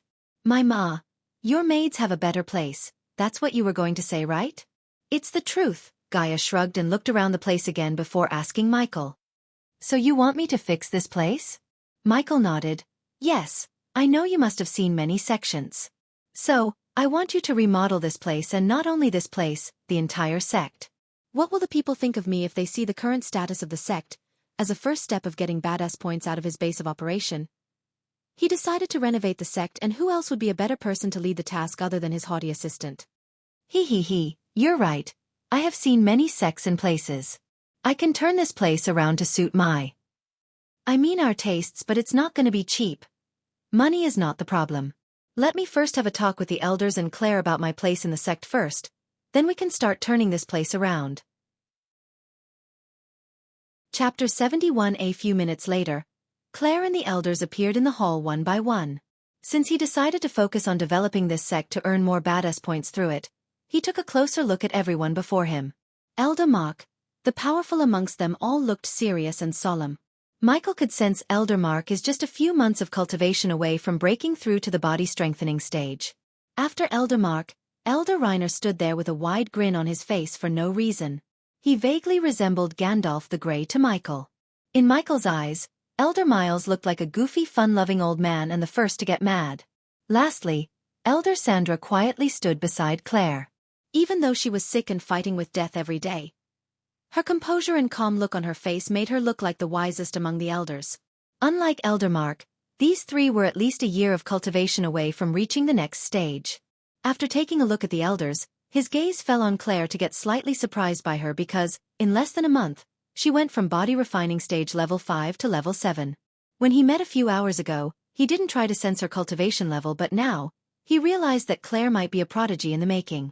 Claire's face was not calm, and in fact, she was very troubled by the events that happened a few hours ago. She knew it was her fault that made Michael pay the price. Literally. Her face betrayed her and revealed her internal struggle. Sect leader Claire, elders, the reason I called you everyone here is to speak about the future of the sect. You aren't leaving the sect, are you? Elder Miles jumped the gun and asked him before Michael could finish his sentence. Hearing Elder Miles, Michael shook his head and smiled. Of course not, Elder Miles, on the contrary, I'm here to talk about my position in the sect. Yes, we were just talking about that ghost. It's not fair for you to remain as an outer disciple anymore, so we decided to make you the one and only core disciple of the sect. Leaning on the wall, Gaia snickered. Usually in sects like the three big sects, a body refining stage cultivator would never get promoted to a core disciple position no matter how talented they are. Only after a disciple reaches the core formation level, they would get promoted to core disciple status. However, the Sunrise sect made Ghost a core disciple before he even reached the body strengthening stage. Looking at Elder Reiner's grin grew wide. Michael realized this was his idea. Elder Mark, I'm honored to be the core disciple, but I don't want just to be a core disciple. I want all of you to form a new position. Gaia's face lit, realizing Ghost is weaving some kind of plan to take over this sect. She liked stuff like hostile takeovers. The elders were visibly troubled when they heard him, but before anyone could raise a question at Michael, Claire opened her mouth. After all you've done for us, we are grateful to you, Ghost. So I would grant anything that's within my power. If making him the sect leader would help her sect enter the golden days, she was ready to do just that. A position called Guardian, Sect Leader Claire. For the outside world, I'll be a core disciple, but in secret, I'll be the Guardian. Before any of you ask, I won't put my nose into any day-to-day decision-making.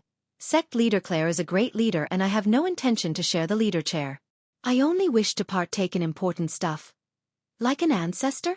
Elder Miles quickly asked him. When a current leader of the sect or a family decided to enter the lonely mountain or secluded cultivation, they would become an ancestor of that sect or family. All the decision-making and control of the place would go to the next head. An ancestor would only make an appearance if the sect or the family in a catastrophic disaster, or to take part in the utmost important ceremonies. Not exactly, but something like that. As a guardian, I'll be around and look after the sect now and forever, so the Sunrise sect will never decline again. From now on, our sect would only move towards glory. I'll make sure of that. Sect leader, elders, are you with me on this, sect leader? Hell yeah, kid, let's do it. I'm so sick of being an elder of a declined sect. Before I die, I want to feel how it feels to be an elder of a prestigious sect. Elder Reiner laughed happily and gave his heartfelt support to Michael. I'm with Elder Reiner on this one. Elder Miles knew the potential of the youngster before them. Normally, he and Elder Reiner rarely agreed on something, but he knew that sticking with a heaven-blessed prodigy and a 5-star alchemist would never go wrong unless Michael gets killed by someone. Elder Sandra, you are the head of the elders. What's your decision on this? Instead of agreeing to Michael's request like Elder Reiner and Miles, Elder Mark turned to ask Elder Sandra. Gaia saw the old woman scanning everyone from top to bottom before landing her gaze at Claire. Sect leader Claire, I think you should be the person to have the final say on this. After all, you are the sect leader. Michael didn't worry about Claire because he knew Claire would agree to this. After this meeting, he quite liked Elder Reiner and Miles. Her beautiful blue eyes slowly blinked as she stared at Michael without saying a word. Then she took a deep breath. If making Ghost a guardian would set our sect on the path to glory, then that's what I must do. As the current sect leader, I name you Ghost as the core disciple and the guardian of the Sunrise sect. A golden ray emerged from her hand and showered Michael before it vanished. Ding! Congratulations for the host to become the core disciple. Ding! Congratulations for the host to become the Guardian System version 2. 0 host, Michael cultivation level, body refining stage, level 6 experience points, 95,000/200000 badass points. 8750 skills and spells, Wind Blast, LVL2 responsive shield, LVL3 environment scanning, LVL2 ignitia, LVL1 lightning dash, LVL1 energy devour, LVL1 death range, LVL1 occupation. Core disciple of Sunrise Sect, the guardian of Sunrise Sect status. Healthy goals. Control the world utility function. Banker, LVL2. Ratio, 1000 gold coins. 5 badass points. Wealth. 470,000 gold special trait. 5-star alchemist subordinates. Gaia, loyalty level 50%, base of operation. Sunrise Sect, now as a guardian, I'll clear all the debts of our sect in the coming weeks. But Ghost, Claire still seemed reluctant to put all the debt on his head. No need to worry, sect leader. What's mine is yours, and what's yours is mine. Stop hesitating and worrying, sect leader. You should be strong and tough. I got your back. When Michael finished his words, he could see Claire standing there, staring at him blankly. She then nodded with a gentle smile. I will try to be the leader everyone expects me to be. What was that, human? Great leader, my ass. She put the entire sect in trouble to save one person. She's just a naive young girl, not a great leader. Gaia threw herself on the new sofa and complained while Michael prepared to make pills and potions for his customers. He could have done this in the night, but he had plans for the night. I know, but I'm here now and this is my sect. She won't make stupid mistakes like that again in my watch. So not putting your nose into day-to-day decision-making is just a lie? She was confused as Michael smirked. When I become stronger, who do you think Claire and elders see as the head? Me. But I'm not the person to sit behind a table and manage this place. That would be Claire's job. With a little nudge in the right direction, I believe she will turn into a good sect leader. Under me, Michael continued with a smirk on his face. Gaia realized that this was his plan all along, and acting as a savior of the sect was just a facade. Yet, she still didn't completely understand why he is putting his money and efforts into making this sect great again. In her mind, he was not the kind of a guy who would do something noble without expecting something in return. Tell me the truth, human. What do you really want with this place? When you become trustworthy, I might tell you the answer. Now stop asking questions and start planning to make this place look better, or I'll take that sofa away. Don't you dare. Chapter 72. In the early morning, daylight not only unwrapped the hues of Bradford but also the terror that struck the town. A dark alley that rarely saw more than 5 people hang out now had half of the town surrounding it. In front of the crowd, there were a couple of girls who wore revealing clothes to tempt the youngsters. However, no man was in the mood to enjoy the beauties as their eyes were locked on the bodies hanging on a rope between 2 buildings. Many people were afraid to look at the large puddle of blood below the dead bodies. After seeing the blood splatters and the terror on the faces of the dead ones, some people guessed that they weren't killed by a person. While the people were staring at the bodies, a girl who had perfect curves and glossy skin was looking at the nearby wall. If not for the gory scene in front of them, many men and women would drool and hope to get a glimpse of what's under her purple dress. Sister Sadie, do you think whoever or whatever killed them left behind that? The girl in the purple dress was none other than Sadie Kaplan, the core disciple of the Silver Moon and one of the judges of the last Heaven's Gate competition.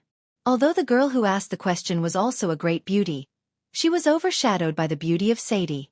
If Michael was here, he would have recognized the girl as Nyla Reed, the same girl who almost got herself killed by trying to use a telepathic attack on Michael. Yes, I saw the same symbol on the scene at Sarton. What do you think it means? I don't know, but it's not my job to know. My teacher wanted to find these guys and technically I did find them. Who? Teacher Hazel? What did she want with them? Nyla pointed her finger at the hanging dead bodies and asked. Apparently these guys were harassing some of Teacher Hazel's clients, and recently they took the harassment to the next level. Initially, they were a group of 20 men, and when they heard the Silver Moon was searching for them, they started to run. Some of them went into hiding in Sarton, and the rest of them came here only to get slaughtered by someone eviler than them. Even Sadie had a hint of fear in her eyes. She had seen many killings, but this felt dark and different. These guys were given no chance to fight or even take out their weapons. Whoever killed them was quick and cruel. All of their manhoods were cut off while they were still alive, yet none of the residents nearby heard a sound. However, Sadie felt no pity for the dead ones.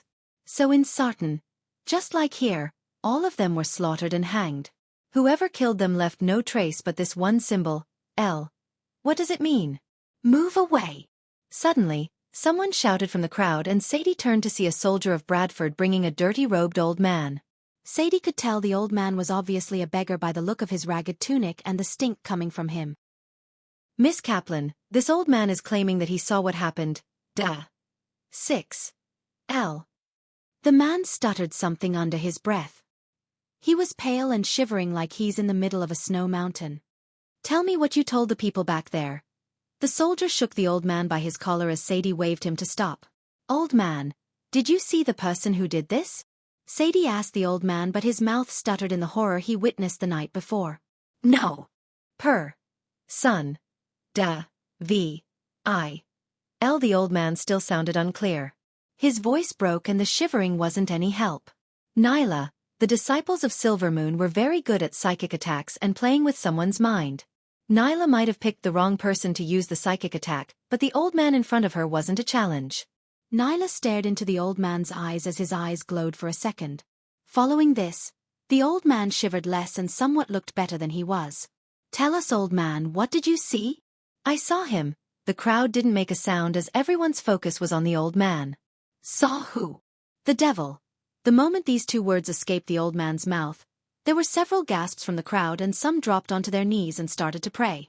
What nonsense are you spouting? Nyla had enough of this old man's mumbling, but when she was about to slap some sense into the old man, Sadie stopped her. Did you see his face? Yes, the old man nodded, but when he recalled the face he saw, Nyla had to use her powers to calm him again. Red eyes, wore nothing but black. Hearing the old man's description, the people trembled as he continued. He came with darkness, the whole alley turned dark. I could only see his red eyes. Mere mortals like them didn't stand a chance against him. Mere mortals? All of them were body-strengthening stage cultivators. You old fool! Nyla yelled again, but the old man shook his head. We all are mere mortals in front of the devil. Save us, God. Pray to the Almighty. Save Bradford. Many people went crazy and shouted at the sky, hoping God would save them from the devil. Ignoring the people, Sadie asked a few more questions to the old man. Not because she wanted to find the person, but her curiosity got the better of her. Did he see you? Why did he leave you alive? Again.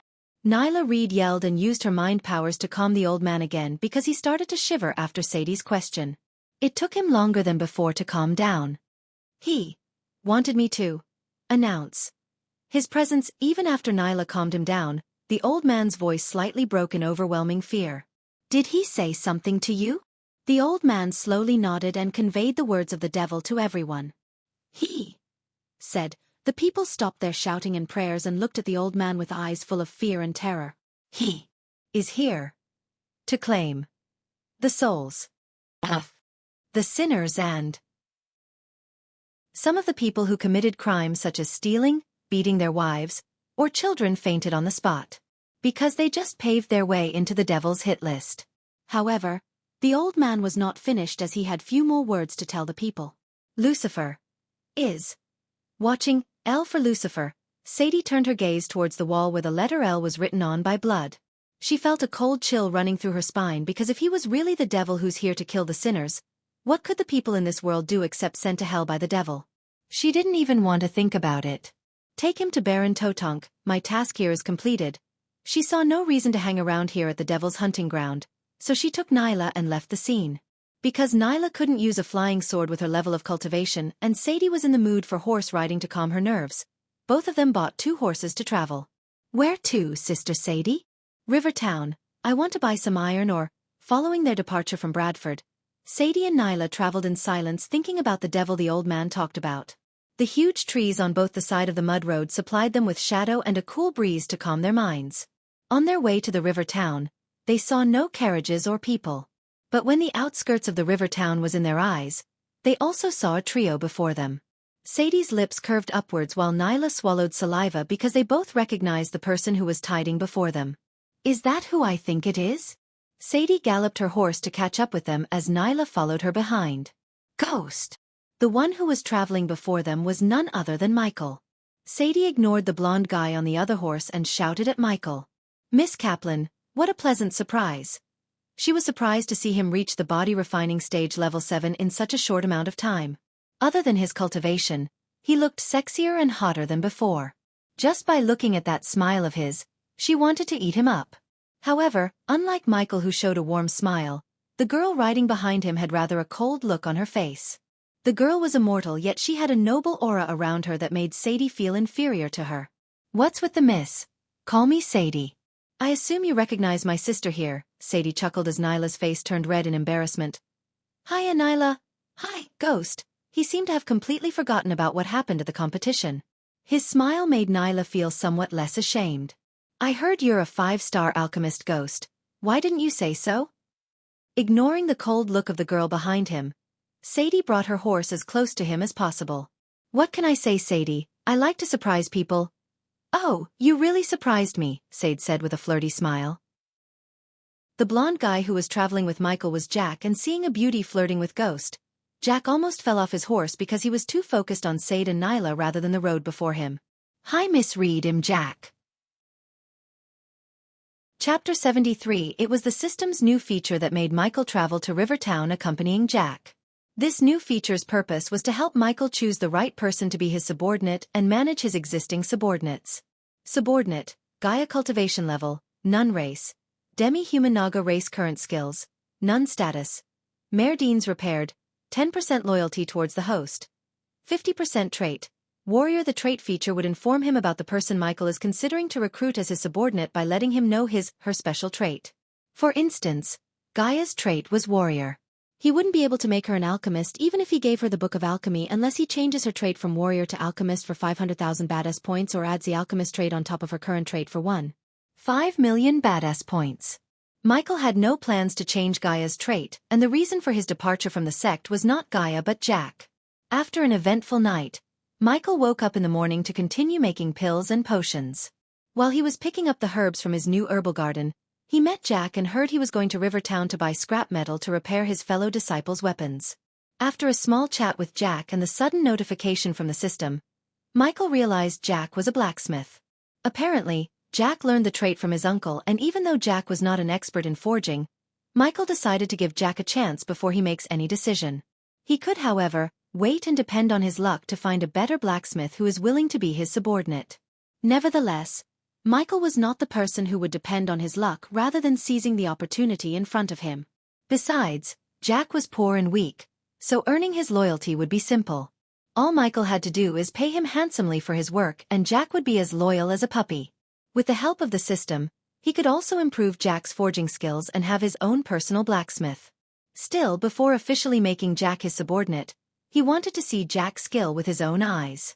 But Michael never expected to see Sadie, a remarkably hot girl, on his way to Rivertown. Nice to meet you, Jack. If it wasn't for Jack seemed like Ghost's friend, Nyla would have given him a cold shoulder. But because of Ghost, Nyla showed a polite smile and shook Jack's hand. Aw, she shook my hand. Jack's eyes sparkled and he couldn't hold his joy. He felt like he was flying. I'm not going to wash this hand, Jack told himself. So will you concoct a pill or two for me? She came so close to Michael as both of their shoulders made contact. He didn't blush or move away like a beta MC but enjoyed the company of a hot girl like Sadie. Of course I will. You have to pay for my services, of course. Gaia would have strangled him from behind if he had agreed to concoct pills for free. But hearing he would still charge her despite her seduction, Gaia calmed down. Sadie on the other hand pouted. I thought you want charge me a coin, Ghost. Michael laughed and winked at her. Come on, Sadie, you know I like money and you don't lack gold coins. Can this sister pay you with other means? I guarantee you, it will be much better than gold coins. Her seduction skill was on the next level and any youth with a weak heart wouldn't be able to resist her charm. Even Michael was tempted to take upon her offer, but he didn't want to mix business with pleasure. I believe you, but let's keep the business and pleasure apart, shall we? Ah, a man of principles. I like it, she moaned for a second and continued with a seductive smile on her face. With a company of 3 hot girls, Michael had a pleasant journey towards the Rivertown until he saw the soldiers of Baron Totonk and disciples of Morningstar swarming into the city gates. Ha! What's going on there? Sadie threw a look of uncertainty and they rushed towards the town to see what's happening. When Michael passed through the unguarded city gates, he witnessed people screaming and running around chaotically. Sights of a couple of wrecked buildings entered his eyes. What the hell is going on here? Nyla dismounted her horse and the others did the same because the streets were full of panicking people to ride through. The people seemed to have been running from the other end of the town where Michael first met Ricky and Daniel. Hey you!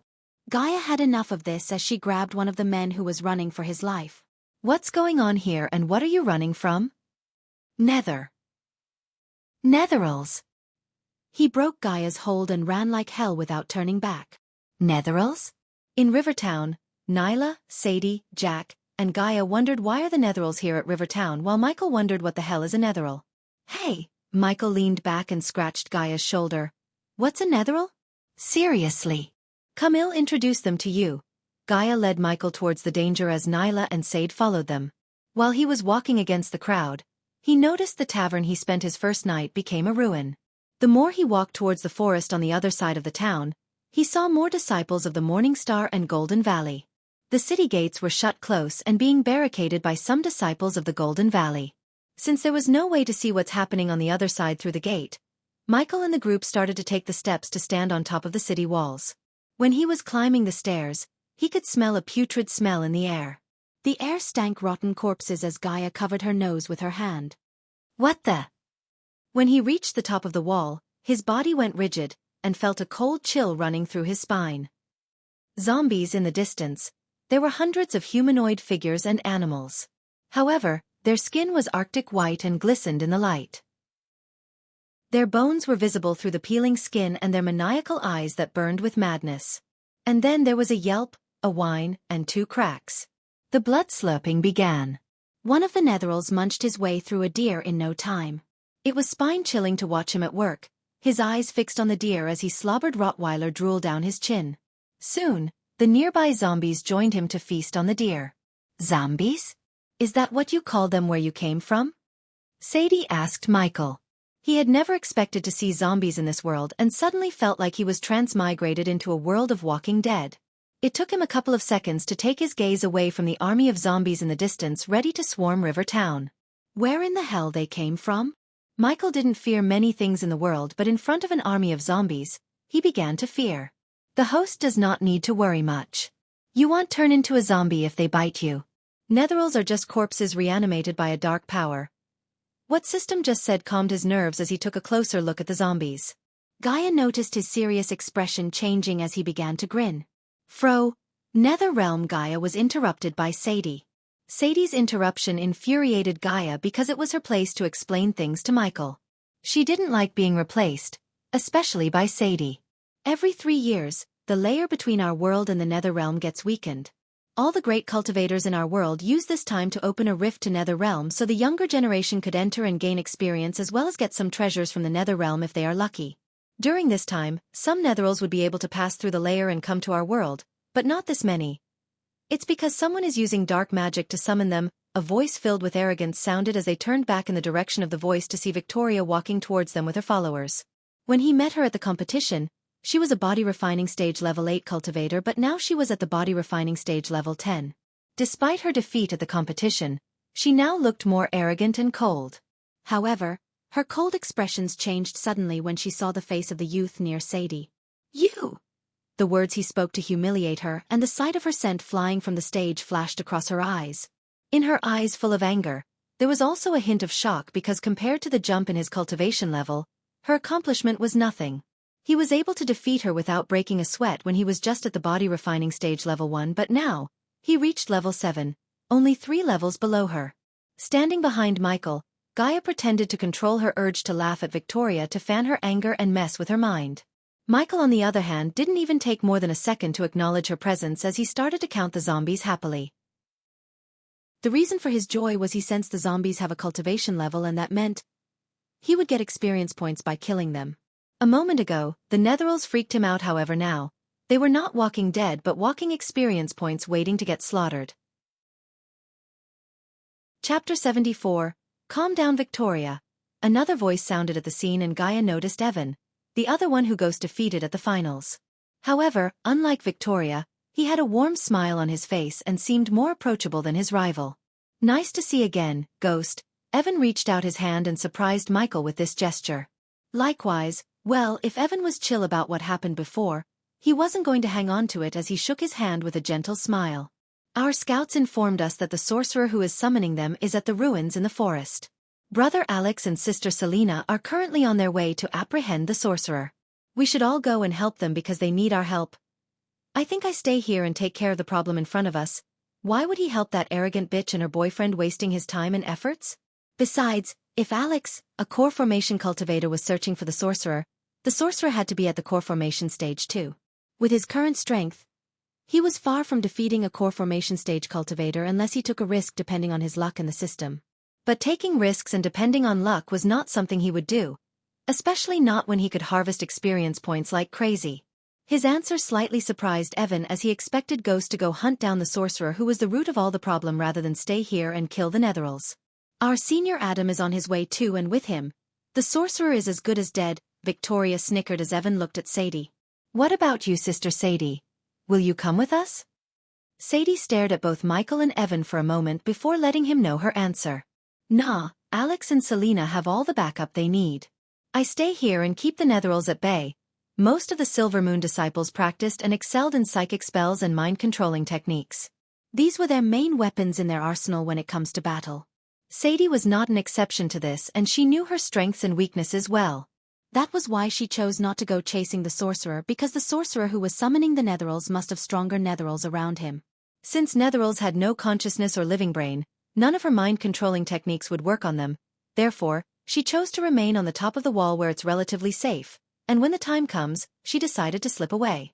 Everyone from Golden Valley, stay here and keep the Netherals at bay if they choose to attack the town. If push comes to shove, kill as many Netherals as you can and collect their cores. One of the girls who was standing behind Victoria ordered Golden Valley disciples. Michael hid his irritation from showing on his face as he didn't want to share the kills with anyone else. The more Netherals the disciples kill, the more XP he would lose. My fellow brothers and sisters from Morningstar, your priority is to keep the town safe from the Netherals. Do not go provoke the Netheral army standing outside. We must hold them until our senior Alex and sister Selena apprehend the sorcerer who is summoning them. While the disciples from Golden Valley and Morningstar were taking orders from Victoria and Evan, Michael planned to make the most out of this chaos. Elia, come with me for a sec. Michael took Gaia and stepped away from the prying eyes for a moment. If you want anything, why don't you ask your new friend, that bitch over there? Before even Michael could say anything, Gaia cursed Sadie. This is no time for temper tantrums, you jealous snake, Michael said with a low-pitched voice and knocked her on the head. Ah! Michael covered her mouth before she could cry out loud as she rubbed her head where Michael knocked. Now listen, do you know how to handle a bow? Michael's hand was still covering her mouth, so he could only hear her muffled answer. He took his hand back, ignoring Gaia's scowl. Are you any good? Considering his subordinates' killings also would give him XP, he planned to put the Legolas bow in Gaia's hand and double the killing. Hearing Michael's question, she didn't answer him but took 2 little stones from the ground. Under his gaze, she threw 1 stone high into the air, and while the stone was in mid-air, she hit the stone with the second stone with deadly accuracy. Even Michael couldn't stop his brows from arching up in surprise. Despite the height and the wind's strength, she was able to hit the stone with another stone with perfect precision. As the Earth's best assassin, he knew how difficult the feat was and acknowledged her talent. Initially, he was just hoping for her to kill some Netherals with the bow, but now he realized he has a female Legolas with him. He didn't worry about her cultivation level because she could stay on the wall and hit the Netherals in their head to kill them without stepping on the battlefield. Is that answered your question? If it didn't, put a fruit upon your head and stand there, she said like she really wants him to do that, but he sighed and retrieved the bow from his storage. The rather ordinary-looking bow may have gone unnoticed in others' eyes, but the moment she saw the bow, she recognized its capability and value. Does the host wish to give the bow to subordinate Gaia? Yes, the bow came with the quiver but not with arrows. The system already prompted him to buy 100 arrows for 1,000 badass points. Except Michael decided not to spend 1,000 badass points for something that he could by using gold coins. Not bad. Not bad for an uncommon bow. Where did you get it? She examined the bow and said. Every weapon and spell in this world was categorized into 5 types: common, uncommon, rare, epic, and legendary. The Legolas bow was actually a rare weapon, but Michael purposefully made it release an energy signature of an uncommon weapon as he didn't want to attract many eyes towards the bow. In a ruin. You didn't find any arrows with it? I saw a blacksmith store on the way. He was packing his bags, so we can probably buy what we need for a cheap price. Yeah, he would be grateful to unload anything before running away from this place. Jack was busy using Ghosts Association to try his luck with every beautiful girl he saw. When he heard Michael's voice, he immediately stopped flirting and came running to him. Sadie, Evan, Victoria, And everyone wondered what was Ghost planning, but Evan and Victoria were busy organizing the team to go into the forest as a backup to Alex, Selena, and Adam. Brother Ghost, I need you to go to that blacksmith we saw on the way and buy something for me. Michael retrieved a pouch of coins and threw it at Jack. Buy all the iron-headed arrows with red eagle feathers. Gaia knew her arrows, and in this case, the iron-headed arrows were more effective on the netherals than the normal arrows. All of them? Yeah, all of them, you little shit. She slapped him on the back of his head and said. And buy 2 of the best swords he got. After Jack ran away to buy everything they needed, Mitchie gave the Mark III grappling hook to Gaia and joined back with Sadie. Isn't it dangerous for her to fight the netherals? Gaia wanted to give Sadie an answer in her way, but Michael's stern look stopped her from opening her mouth. You have no idea what she's capable of. Gaia's face was full of haughtiness and appreciated Ghost's vote of confidence. With the Mark III grappling hook, she could reach the trees outside the city walls and rain arrows of death on the netherals from a higher vantage point. System, I wish to learn the dual wielding of swords. He finally used the card he got from the gift box he got after killing the assassins. As usual, an acute pain appeared in his brain, and after a few moments when the pain disappeared, he achieved 70% mastery in swordsmanship. He could further increase the power of his sword skills by learning spells and techniques associated with swords, but his current state was enough to slaughter these mindless netherals. Why aren't they attacking? Evan wondered and spoke what's in everyone's mind. Michael also noticed this. The netherals were standing and munching on some poor animals of the forest, but they didn't move forward towards the river town. It doesn't matter why. What matters is stopping the sorcerer, Victoria said, and prepared to leave the place to join Adam while Jack returned carrying 2 bags. Brother Ghost, Sister Elia. Jack handed over 1 bag to Michael and the other to Gaia. Not the best, but it'll do. Gaia commented about the arrows and put them into her quiver as Michael opened his bag to see 2 ordinary-looking broadswords. They were nothing fancy but common swords made of steel. Since he liked the black color, he approved the black hilts of the swords. The sight of him swinging the swords raised Sadie's heartbeat and put a slight redness on her cheek. Evan preferred to use a spear and focused on mastering the spear, but Victoria was a swordswoman, so she was surprised and shocked at the same time. Is he a swordsman? Victoria thought, but her train of thought was interrupted by Sadie's shout. What are you doing? Michael was standing on the edge of the wall with a sword in each hand. Starting the party, as these words left his mouth, Sadie saw him throwing his swords up in the air and jumping down, startling everyone on the wall. Chapter 75. The fall was deep, but using the arch energy, he landed with the iconic Iron Man pose. When he stood up, the 2 swords he threw up in the air landed on his hands with the perfect timing. Ding! Congratulations to the host for successfully being a badass. The reward is 100 badass points. Ding! Congratulations to the host for successfully being a badass. The reward is 200 badass points. Ding! Congratulations to the host for successfully being a badass. The reward is 150 badass points. The beep sound of the system ran continuously in his mind and put a grin on his face. He realized what he just made impressed many disciples and couldn't wait to reap the benefits of this opportunity in front of him. He wanted to thank the sorcerer for summoning an army of netherals, as now he could not only earn XP but also precious badass points. With a responsive shield and healing potions in the storage, he started to walk towards the army of netherals fearlessly. What the hell is he doing? Sadie shouted. What does it look like? He's going to send those all-damned creatures back to hell where they belong.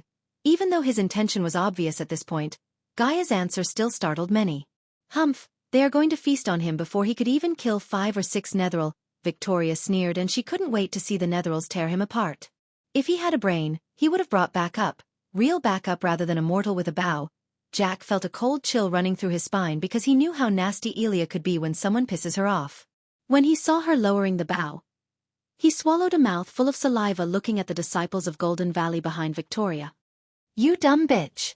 While you were planning to go as a backup and suck up your senior, he just made you all his backup. You just don't realize that.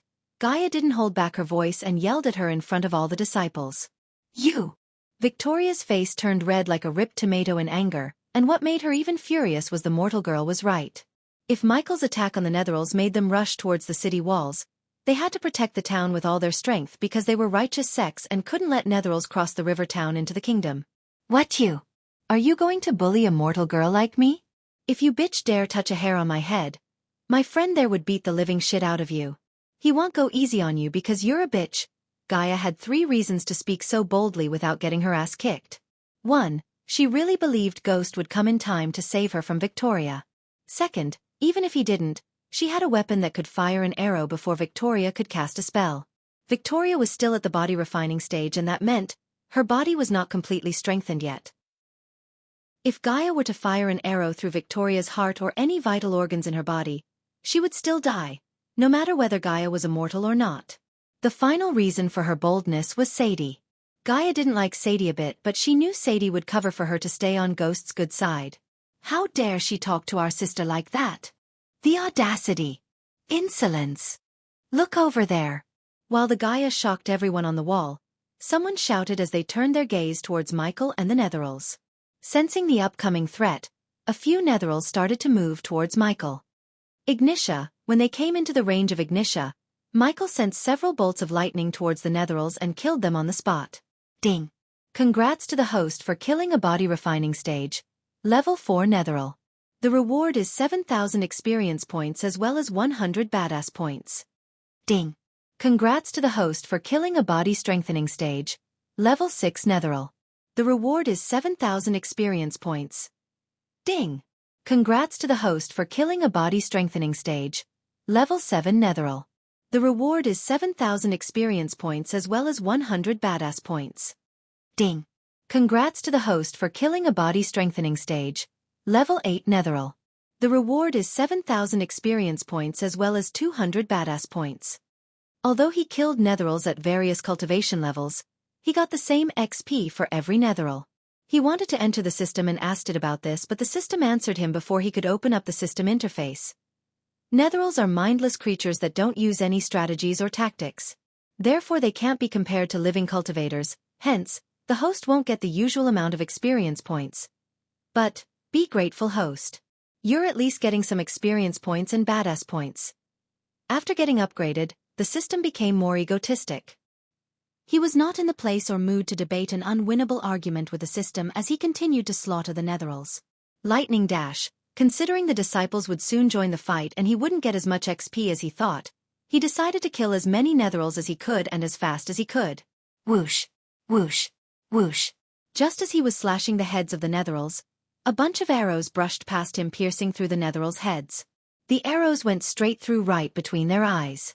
He never used to have someone watching his back in the field, as even Pink never actually came into the field but remained somewhere else and provided him information through the earbud.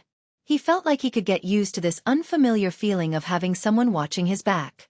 The two of them wreaked havoc among the Netheral army and finally pissed off the entire army to rush towards the city walls.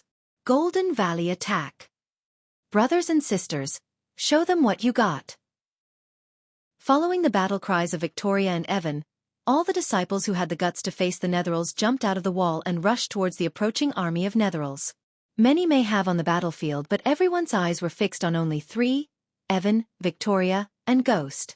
It was a rare sight to see the superstars of the younger generation fighting together against a common enemy.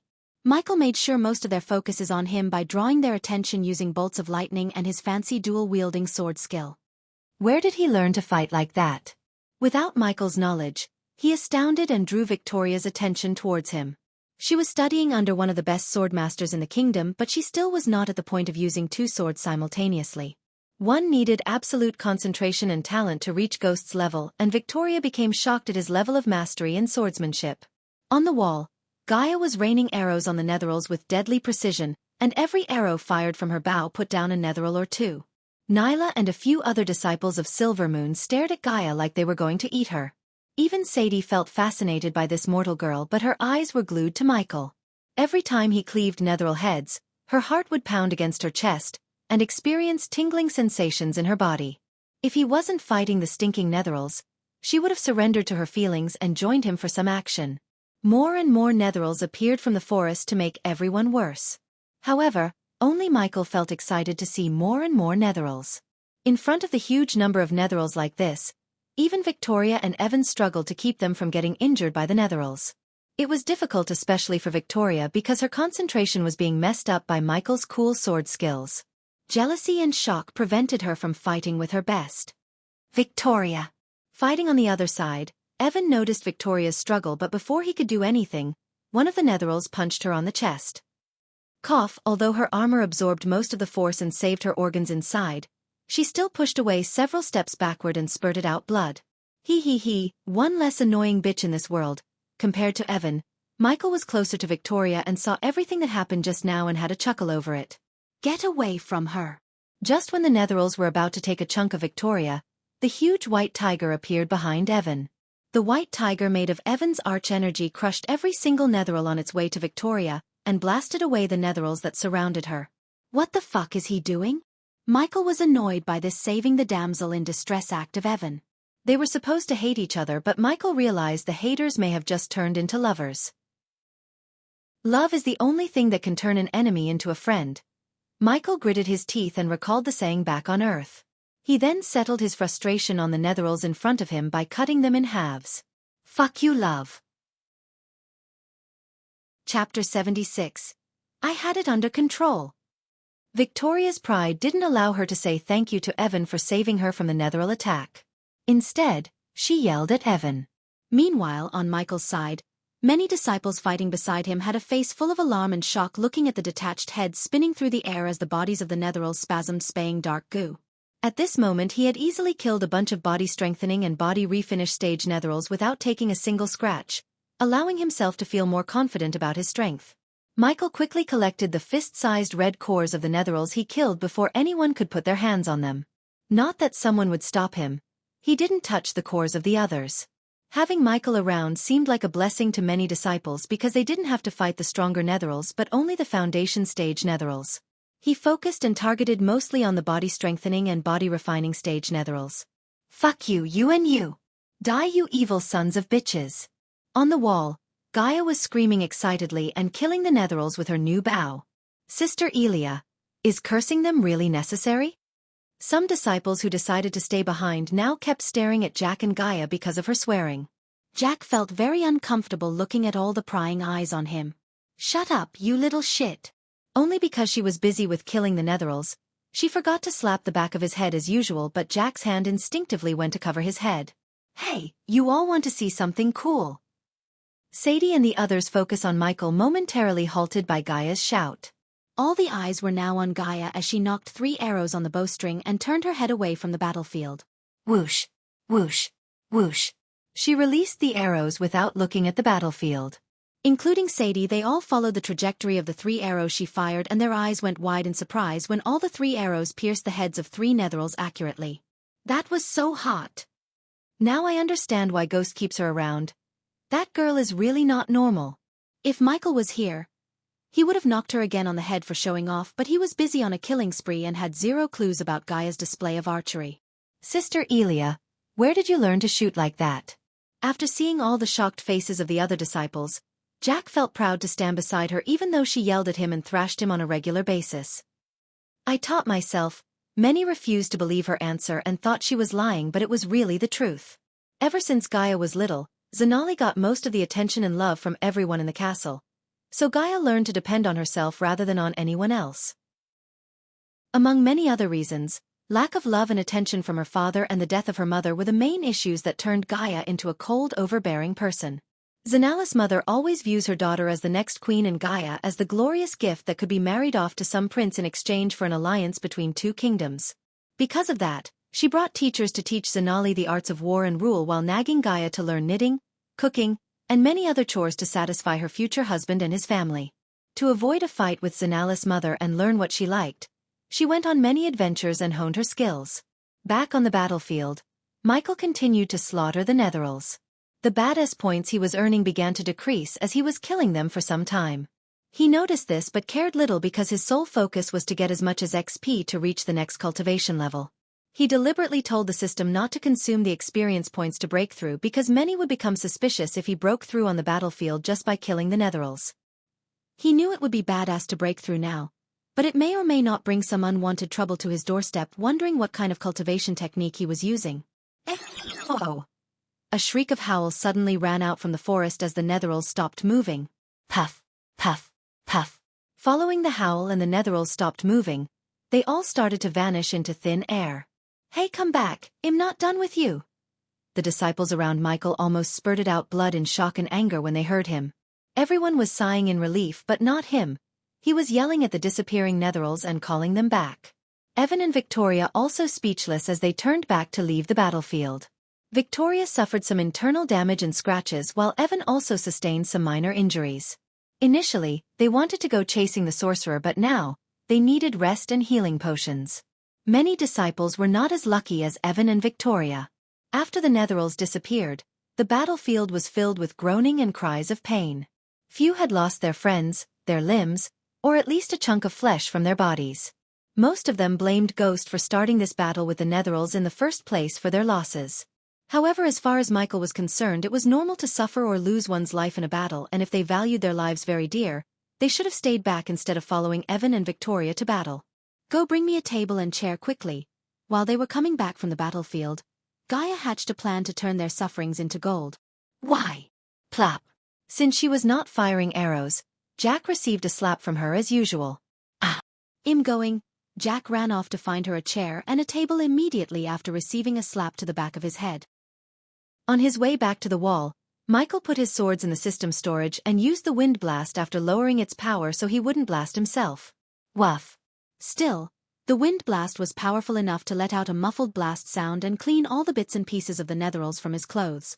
He then circulated the arch energy around his body and his clothes to remove the stink. I need a bath but I'll do for now, Michael said to himself, and lightning dashed towards the wall, leaving a trail of dust and a few cracks of lightning. The disciples from the other side of the wall opened the city gates for everyone. What? Wow. Finally something good came out today. As Michael ran past the girls, they had to quickly stop their skirts from soaring up due to his speed. Now some male disciples who stayed behind blamed Michael less after feasting their eyes on milky white legs of some of the beauties. When Michael halted his steps, he saw Gaia was sitting on a chair behind a table. What are you doing? What took you so long? Come on, give me all the healing potions you got. Both Michael and Gaia let out an evil grin as Michael put a bunch of healing potions on the table without asking a question. Listen up everyone. Gaia's shout drew the attention of everyone, including Evan and Victoria, who were applying healing oils on themselves. Why didn't they buy my healing potions in the first place? What is that crap on their hands? Michael questioned himself, looking at the low-quality healing oils in Evan and Victoria's hands. In reality, they were not at all low quality, as they were 60% pure healing oils, yet compared to Michael's 80% pure healing potions, they were indeed low quality in his eyes. HRGR, Gaia cleared her throat and spoke. Did you suffer a life-threatening wound? Are you afraid of the wounds turning into ugly scars? She sounded like the salesperson on the TV ads for Michael. Do you want to feel less pain? Or do you simply want that chunk of flesh you lost to a netheral? She paused for a moment as all the eyes were now fixed on Gaia. She winked at Michael and continued her sales pitch. Worry no more. You have the Majestic's healing potion with 80% purity. The first lucky 50 buyers will get a 20% discount on the price. She scheme momentarily shocked all the onlookers. For a second, Michael and Gaia seemed like two human-sized vultures in their eyes. Michael stood there laughing inside when he saw a Morningstar disciple who had a chunk of meat missing from his shoulder walking towards them. The disciple's skin was pale because of the blood loss, and one could see the shoulder bone through his wound. How much? Looking at the space ring on his finger and the expensive diamond chain on his neck, both Michael and Gaia realized he is rich. Oh wonderful, the first customer. Gaia greeted him with a foxy smile. Following the injured disciple, many gathered around and behind him to buy the healing potions because all of them suffered some injury from the netheral attack. They all wanted to be the first 50 customers to get the sweet 20% discount. However, what they heard next almost made them faint on the spot. 9,000 gold coins only. Chapter 77. What? 9,000? Aren't you selling at the same price as in your sect? Yeah, where is the 20% discount you told us? The scene became turbulent, and many disciples were expressing their frustration without holding back. Michael also waited to see how she was going to explain herself rather curiously. Of course, the price for a healing potion is 7,200 gold coins, but what about the taxes such as road tax and transport tax? Back in our sect, we don't have to transport the products. Sit under the scorching sun smelling the stink of netherals in the air. No one is forcing you to buy. Michael could tell everyone who is here to buy had suffered a major wound, and without a proper healing potion and treatment, they would have to face nasty consequences. Therefore, if they had some brains and coins, they would buy the potion while they still can. The 20% discount was just to rile up the crowd. Many who had only 9,000 gold coins or so and suffered some minor may have decided to keep the coins if she didn't give the 20% discount. However now, they couldn't back off because of 1,800 gold coins, as that would make them look bad and hurt their image in front of all the girls. "Say, you don't look good," Gaia said, looking at the pale body of the first disciple who came to buy the healing potion. "Fuck it. Give me the potion," the disciple gritted his teeth and gave his pay cube to Gaia. With a wide grin on her face, she took the payment and handed over the potion to the disciple. She waited patiently for the disciple to drink the healing potion without rushing him, as it would get them free advertising. Just like Gaia planned, when the others saw the nasty wound on the disciple's shoulder closing up at a visible speed, they were stunned. The disciple's skin slowly started to show redness as his face revealed a relieved expression. 80% purity was not a joke, and at this moment, they all realized it. "Now step away for the next customer. Give me one. I need two. Ouch. You're stepping on me, you blind bastard." The disciples became restless again, and now, they all wanted to get their hands on this miraculous healing potion. Many regretted not buying healing potions from Ghost when they heard about it days ago. "Form a line. Or well, close up the shop." Gaia shouted like a dictator and looked at Jack. "You're in the crowd control duty. I'll throw your ass off the wall if I see anyone jump the queue." "Yes, ma'am." Jack saluted and started to oversee the crowd. He really believed this psycho girl would throw him off the wall if he let anyone jump the queue. Due to the big crowd between Michael and her, Sadie couldn't go and talk to him, but she had to wait patiently. The selling was going smoothly as more and more disciples joined the queue to buy the potion. Surprisingly, while Jack was bossing around the disciples using Ghost and newly found Elia's reputation, he saw Nyla waiting in the line with a few of her friends. "Jack." When the girls and Nyla saw Jack coming towards them, they all showed a seductive smile which made Jack feel like he was flying. As a disciple of a declined sect, he had never experienced something like this. Male or female, no disciples would talk to him due to the status of his sect, but now, a group of beauties were smiling and calling him. Jack was not Michael to resist their charm. He ran towards them like a puppy dog with sparkling eyes. "Miss Reed, why are you standing in the line? Are you injured?" "Oh, Jack, call me Nyla." Jack's heart almost jumped out of his chest when he heard Nyla's seductive voice. "I'm not injured, but some of my friends from Golden Valley are, so can you please help us?" she said and whisked Jack's face with the tip of her finger. "Ow, God." Jack felt high as a kite while the male disciples from the other sects looked at him with eyes full of jealousy and envy. "We are the ones who risked our life fighting. Yeah, we should get the chicks. Lucky bastard. I ever thought I would say this, but now, I wish I was a disciple of the Sunrise sect." Jack was not in the mood to hear their comments as all his focus was on the beauties before him. What can I do for you, New York?" "New York." "Nyla?" Jack stuttered before finally calling her by her first name. He was not at all used to all this. "Oh, Jack, can you use your influence to get us some healing potions?" The smile on Jack's face froze.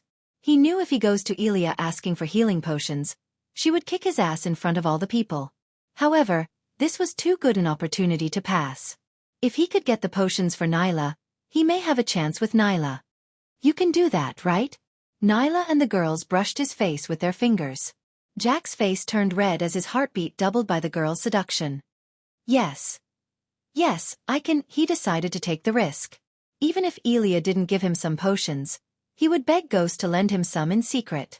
"I told you girls Jack will be able to help us." Nyla giggled and placed her pay cube on Jack's hand. "Buy us 3 healing potions, Jack." Jack mustered all his courage and made his way back to Gaia. Michael was busy showing off his alchemy skills by brewing healing potions on the spot while Gaia was sitting on her chair with her legs up on the table. She was relaxingly fiddling with pay cubs and selling the healing potions when she saw Jack walking towards her with puppy eyes. "Didn't I put you on crowd control? Sister Elia, please. Help me." Jack swallowed air in nervousness and silently begged Gaia without allowing others to hear his plea. Looking at Jack's eyes welling up and the shivering, Gaia thought someone had beaten him up while he was on guard duty. Michael, on the other hand, didn't stick his nose between Gaia and Jack because he noticed everything and knew why Jack is here. "What? Did someone attack you? Who the fuck dared to attack my minion?" "Sister Elia, please don't shout." Jack stopped her before she could make a big scene and spoil his image among the girls. Tell me who attacked you? I'll kick their ass before I kick your ass for getting your ass kicked. Michael chuckled while all the disciples who heard her became astounded by her talent of swearing. No one, Sister Elia. No one attacked me. Now can you please calm down? Ha! Then why are you here? She lowered her voice and asked. Can I explain quietly? He pleaded, and looking at his face, she sighed and nodded. He then whispered everything that happened with Nyla into Gaia's ear, and begged her to give him 3 healing potions. Please, please, please, Sister Elia, help a brother out. I'll do anything for you if you do this. I'll even name my first child after you, even if it's a boy. All right, here, take it. After his plea and the offer to name his child after her, she decided to show some kindness to Jack. You better name you kids after me if you ever get married, that is, really. Oh, thank you, Sister Elia. You're my goddess. Jack's face brightened hearing Gaia, and if it wasn't for the crowd, he would have kissed her feet and showed his gratitude. Take these and go before I regret my choice. Gaia tossed Nyla's pay cube back after taking the gold coins for 3 healing potions. Hey, we are standing in the queue here. Some disciples expressed their objection at Gaia after they saw Jack taking 3 healing potions and leaving. Shut up, are you my minions? She asked the disciples. No. Do you want to be? The disciples were bewildered by the question but shook their heads after a few seconds.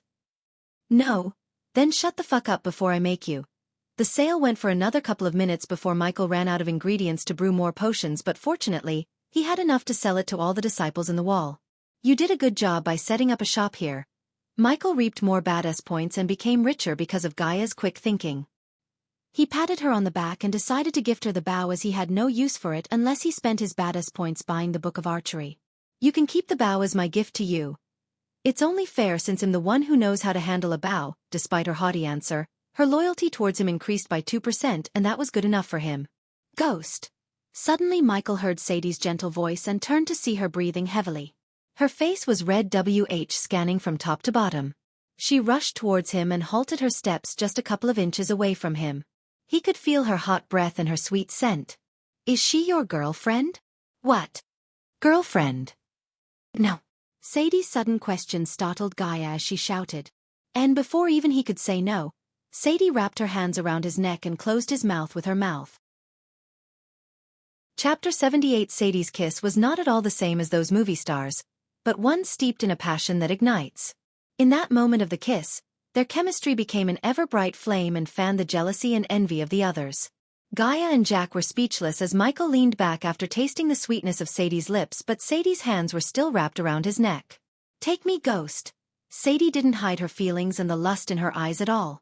Michael was not a beta or shy person to blush and avoid a beauty like her, but he still had to verify some things before taking the kiss to the next level. Are you going to use your techniques on me? He had to ask this because it was not a secret that Silver Moon disciples use some secret techniques to harness someone's lust into arch energy. Michael didn't want to end up as a guinea pig just for a one-night pleasure. Only the techniques you want me to use. Sadie's voice sounded so seductive as it instantly charmed everyone who was hearing her. She again locked her lips with Michael's and resumed the kiss. No strings attached? He wiggled his head back from her clutch and asked, ignoring all the prying eyes on him. What the fuck are you two doing? Gaia couldn't hold back her annoyance. The two of them were acting so shamelessly and she had enough of that. No strings attached, just some old-fashioned lovemaking. The moment Sadie said this, he swept her off her feet from the ground. Sadie's both milky white legs were wrapped around his hip as she hanged on to him like a koala bear holding onto a tree branch. Sadie's moan from his hard kiss made the male disciples wish they were Michael. Get a room! Gaia screamed as Michael showed her thumbs up. The next moment, Sadie and Michael disappeared from the wall, leaving all the disciples in shock. Brother Ghost is awesome. Jack worshipped Michael and fixed him as his role model of picking up chicks. While he was trying his luck with Sadie's junior sister Nyla, his brother Ghost picked the senior, putting little to no effort. Everyone at the Acne knew Sadie was the one who made the move. Most of them thought only core formation guys had a chance with Sadie, but Ghost proved them wrong. What just happened? A body refining stage picked up a core formation stage beauty. Not a cultivator but Sadie Kaplan, the Sadie Kaplan of Silver Moon. Right at this moment, Michael was getting continuous rings of notification from the system as his badass points started to increase. That shameless bastard and that slut, Jack saw Gaia gritting her teeth, but he didn't want to become a punching bag, so he chose not to speak a word. "Come, we are not waiting for that bastard." She kicked the table away and marched out from the wall furiously. Unlike Gaia, who was furious at Ghost's actions, Jack walked with his head held high and chest puffed out like he was the one who ended up with Sadie.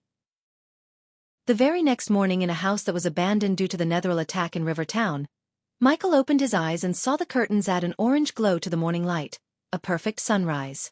It reminded him of the times he slept in a beach hut, watching the ocean emerge under the golden shimmer. For a moment his mind conjured the rhythmic waves, soft on the sandy shore, and felt his heartbeat at the same slow pace. He breathed in deeply and turned aside. He was welcomed by Sadie's sleepy face as he brushed the strands of hair off her face. He reached his hand out to the fabric, noticing how close the light pours through every open space between fibers. The material was warm beneath his fingers, and when the sun flooded the room, painting the colors anew, he felt a little of those golden rays soak into his naked body. "Good morning." Sadie's body felt weak and tired, but her voice sounded quite vigorous. Both of them had the best night of their lives. "Good morning, Sadie." Michael put his clothes on and raised the curtain open to let the sun rays bask Sadie's half-naked body exposed out of the bedsheet. "Did you have a good time?" "Did you?" Michael asked her back. Very. It was the truth, as Sadie didn't think someone else could satisfy her as he did. "So what now? Are you going back to your sect?" "Yeah, I have many things to take care of. What about you?" He leaned on the wall and asked her. "The same. I need to tell my teacher that the people she asked me to find is dead." "Dead? Who killed them?" It was a genuine question with curiosity, because he had no idea that she was talking about his own handiwork. "Apparently the devil." "Do you believe in the devil?" "We all have devil and God inside us, Sadie. It's us who decides which to let out." He had realized that she was talking about his killings and gave her an indirect answer. "Someone decided to let the devil out," Sadie said. "So are you going to chase this devil?" Michael wished Sadie won't come after him like a detective because he didn't want to kill her. But if she decided to stand in his path, he would end her. "Why would I?" "We Silvermoons don't play good guys, unlike Golden Valley and Morningstar.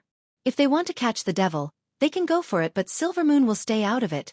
Michael sighed inside hearing her answer, and by the look on her face, he could tell she was speaking honestly. "Enough of the devil stuff. How prepared are you to enter the Nether Realm?" He kept hearing about this Nether Realm and really became curious to find out what secrets and treasures it holds. "I'm prepared. How about you?" Michael's question made her chuckle. "I can't go in there, silly. Only cultivators under body strengthening stage can enter the Nether Realm. That's why some disciples like Evan and Victoria didn't break through to the body strengthening stage." "It makes sense now. When I saw her, Victoria was so close to reaching the next stage. I know you're new to this place, but you should prepare yourself well. Netherrealm is no joke. As a senior, I recommend you to go to the Phoenix Auction Manor in Sarton. They are holding an auction just for this occasion. Who knows, you might find something very useful to you in the auction." "How big is the auction?" "Very. There will be hundreds of people and disciples." She got him when she said hundreds. Big crowd meant anything he did would get more badass points. Besides, he didn't lack gold coins, and if something handy appeared in the auction, he could buy it. "Then I'll check it out and even try to make some coins out of it." Her brows slightly furrowed. "What's up with you and coins?" "We cultivators won't have much use for gold coins when we reach higher stages. You know what they say, coins won't buy happiness." Whoever said had apparently never used the money. "Even so, what you and your friend did yesterday at the wall would have pissed off many disciples of Golden Valley and Morningstar." "Ghost, what are you talking about?" "First you started the fight with the Netherils, dragging everyone into the battle, and then you and that mortal girl turned their misery into gold." The more Michael spent his time with the cultivators, the more he realized the gap between the normal people and the cultivators. Sadie seemed like a cool person, but even she looked down on Elia because she was a mortal. "That mortal girl has a name, Sadie. It's Elia." Gaia may have not completely earned his trust, but she was still his subordinate. He didn't like Sadie looking down on her. "Why do you keep her around?" Sadie noticed the change in his tone and asked. He was silent for a moment as Sadie continued, but this time she referred to Gaia by her name rather than calling her mortal girl. "Elia seemed like a rather unique person, but you can't get too attached to her, Ghost. She is what, 26 or 27, yet she still didn't cross the arch-sensing stage. That means she is a mortal, not a cultivator." "So what?" Sadie had no idea Gaia was a prodigy and the princess of Nagaland. Even if she wasn't a prodigy and princess, if Gaia swore her loyalty to him, he would treat her as his friend. So she would become old and die in a couple of decades considering she didn't get any mortal illnesses. If you get too attached to her, it'll hurt and hinder your cultivation path. Don't worry about me, Sadie. Nothing can stop me from reaching immortality, and if there's something better after that, I'll reach that too. Chapter 79, Miss Elia, back at Michael's house. Raylene was trying to wake up Gaia. Gaia would always stuff her belly with the food she put in Michael's kitchen, but when Raylene saw the food she left last night untouched, she became worried. She put the breakfast on the table and gently shook Gaia's shoulder to wake her up. Wake up, sleepyhead sister. Cindy also accompanied her mother to see Ghost and Gaia. Seeing Gaia was snoring and refusing to wake up, the little girl giggled. After a few seconds, Gaia's senses picked up the aroma of the breakfast as her nose twitched.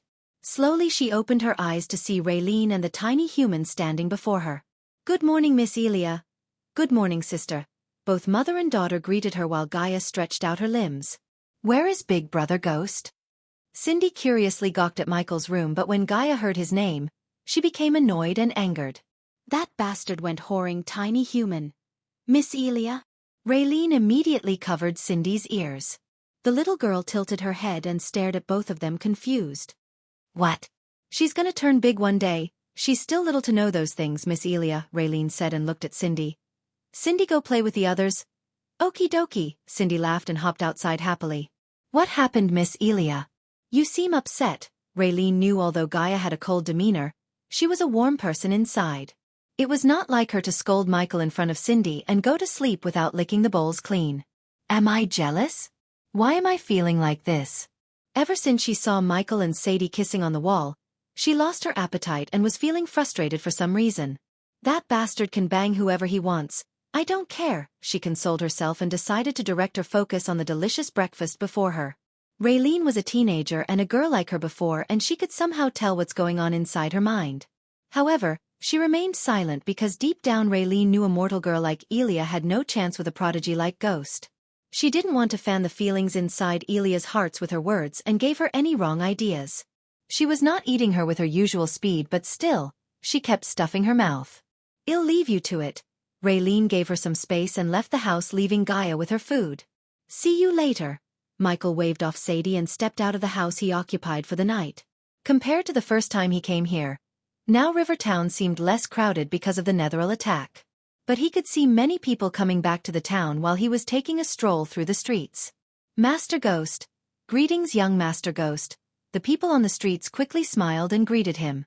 He smiled back and gave a small nod towards them and continued his morning walk. Before he started the attack on Netheril, some of the Netherils attacked a few buildings and left them in ruins. One of the destroyed buildings was the tavern he stayed in before. As a citizen of Earth, he knew Rivertown is now in for taking, and every destroyed building of the town is free real estate.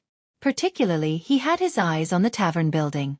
For some time he was planning to open up a restaurant chain and make Raylene his head chef. The grocery items needed to run the restaurant were not expensive in the system store, and after the upgrade, he had seed packs for a cheaper price. Buying the seed pack and farming the vegetables needed for the restaurant was more plausible than him supplying the vegetables every single day. Even if he bought the vegetables in bulk, they wouldn't be fresh after a few days, and freshness was very crucial to run a successful restaurant. The meat was a whole other matter. The meat he was giving Raylene to cook had arch energy infused in the molecular level by the system. However, if he bought the meat from outside, the taste would not be as good as the meat from the system. If he wanted to control his world from the shadows, he needed money, and businesses like these are a great way to get a stable revenue. Ever since he came to this world with the system, he never forgot to ask himself the question, what if the system went offline? He didn't want to depend on the system too much, and in his mind, the next best thing after the system was money. So he planned to invest his money to make more money. If the system really went offline, it would indeed be a huge blowback from him, but with enough wealth, he could survive and continue his path to reach immortality. What should I do for the meat situation? He kept thinking and walking towards the tavern. He knew the system would have an expensive way to solve this issue, but before he asked the system, he picked his mind searching for an alchemical solution. After a few minutes of thinking, he came up with a potion to solve this issue, but he decided not to go with the potion because it required him to set up an animal farm, growing rare herbs, and search for various ingredients that were hard to get. "Hey Snakey," just as he was about to ask, he realized she's not with him. "I do miss that haughty snake it seems." Michael chuckled and continued his walk.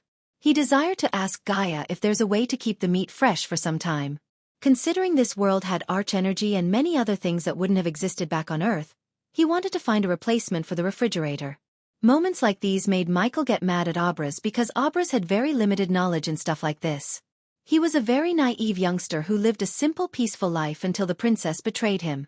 The system does have a solution for the host's problem. Suddenly Michael heard the system's voice inside his head without even opening the system interface. "Oh, what is it?" "System store refrigerator, it will keep the raw ingredients and food fresh for 2 months." In the beginning, Michael would be excited to get a solution from the system, but now, he always looked at the system cautiously as he didn't want to fall for any traps. "How much is it?" "Just 99,999 badass points only." The system's reply halted his steps and made him grit his teeth in frustration at the system. Then he took some deep breaths. "System, with enough badass points you can do anything, right?" "Of course, host," the system exclaimed with a tint of pride in its voice. "Then one day I'll make you take a physical form and beat your ass down." "Don't be rude, host." The system went silent like it was mad at Michael and didn't speak with him. Eventually, he came in front of the tavern, which was now turned into a ruin by the Netheril attack. Before, it was a 2-story building where the ground floor used to be the tavern and the upper floor was allocated for guests to stay the night. Not the upper floor of the building was completely crushed and the ground floor was missing a wall on the side. Most of the tables and chairs were missing as probably the robbers salvaged the place. "Young Master Ghost?" While he was standing before the building, someone said his name and he turned back to see a girl running to him. He remembered this golden hair girl as the waitress who served him when he was here. Michael could tell the girl was crying by noticing her puffy eyes. "Your name?" "Gloria, is it?" Michael remembered her name. The girl was surprised as she nodded. "Young Master Ghost still remembers me." Even the onlookers who were staring at Michael from a distance were shocked. No prodigy or a celebrity of Breedia had remembered the name of a commoner before yet. He recalled the name of a waitress like Gloria. She felt honored and the image of him in many people's hearts grew bigger. "Young Master Ghost, as you can see, the Lucky Cat Tavern is no more. The next tavern is in Breedia, a few hours walking distance from here." He was not a hero who would go save every person in need of help, but in this case, Gloria was in luck as he had planned to buy this place. "Who is the owner of this place and where is he now?" Gloria didn't know what his intentions were as she answered truthfully. "A couple of rogue Netherils killed him, young Master Ghost." Poor Base tried to chase away the Netherils and to find this place, but he didn't stand a chance against those vile creatures.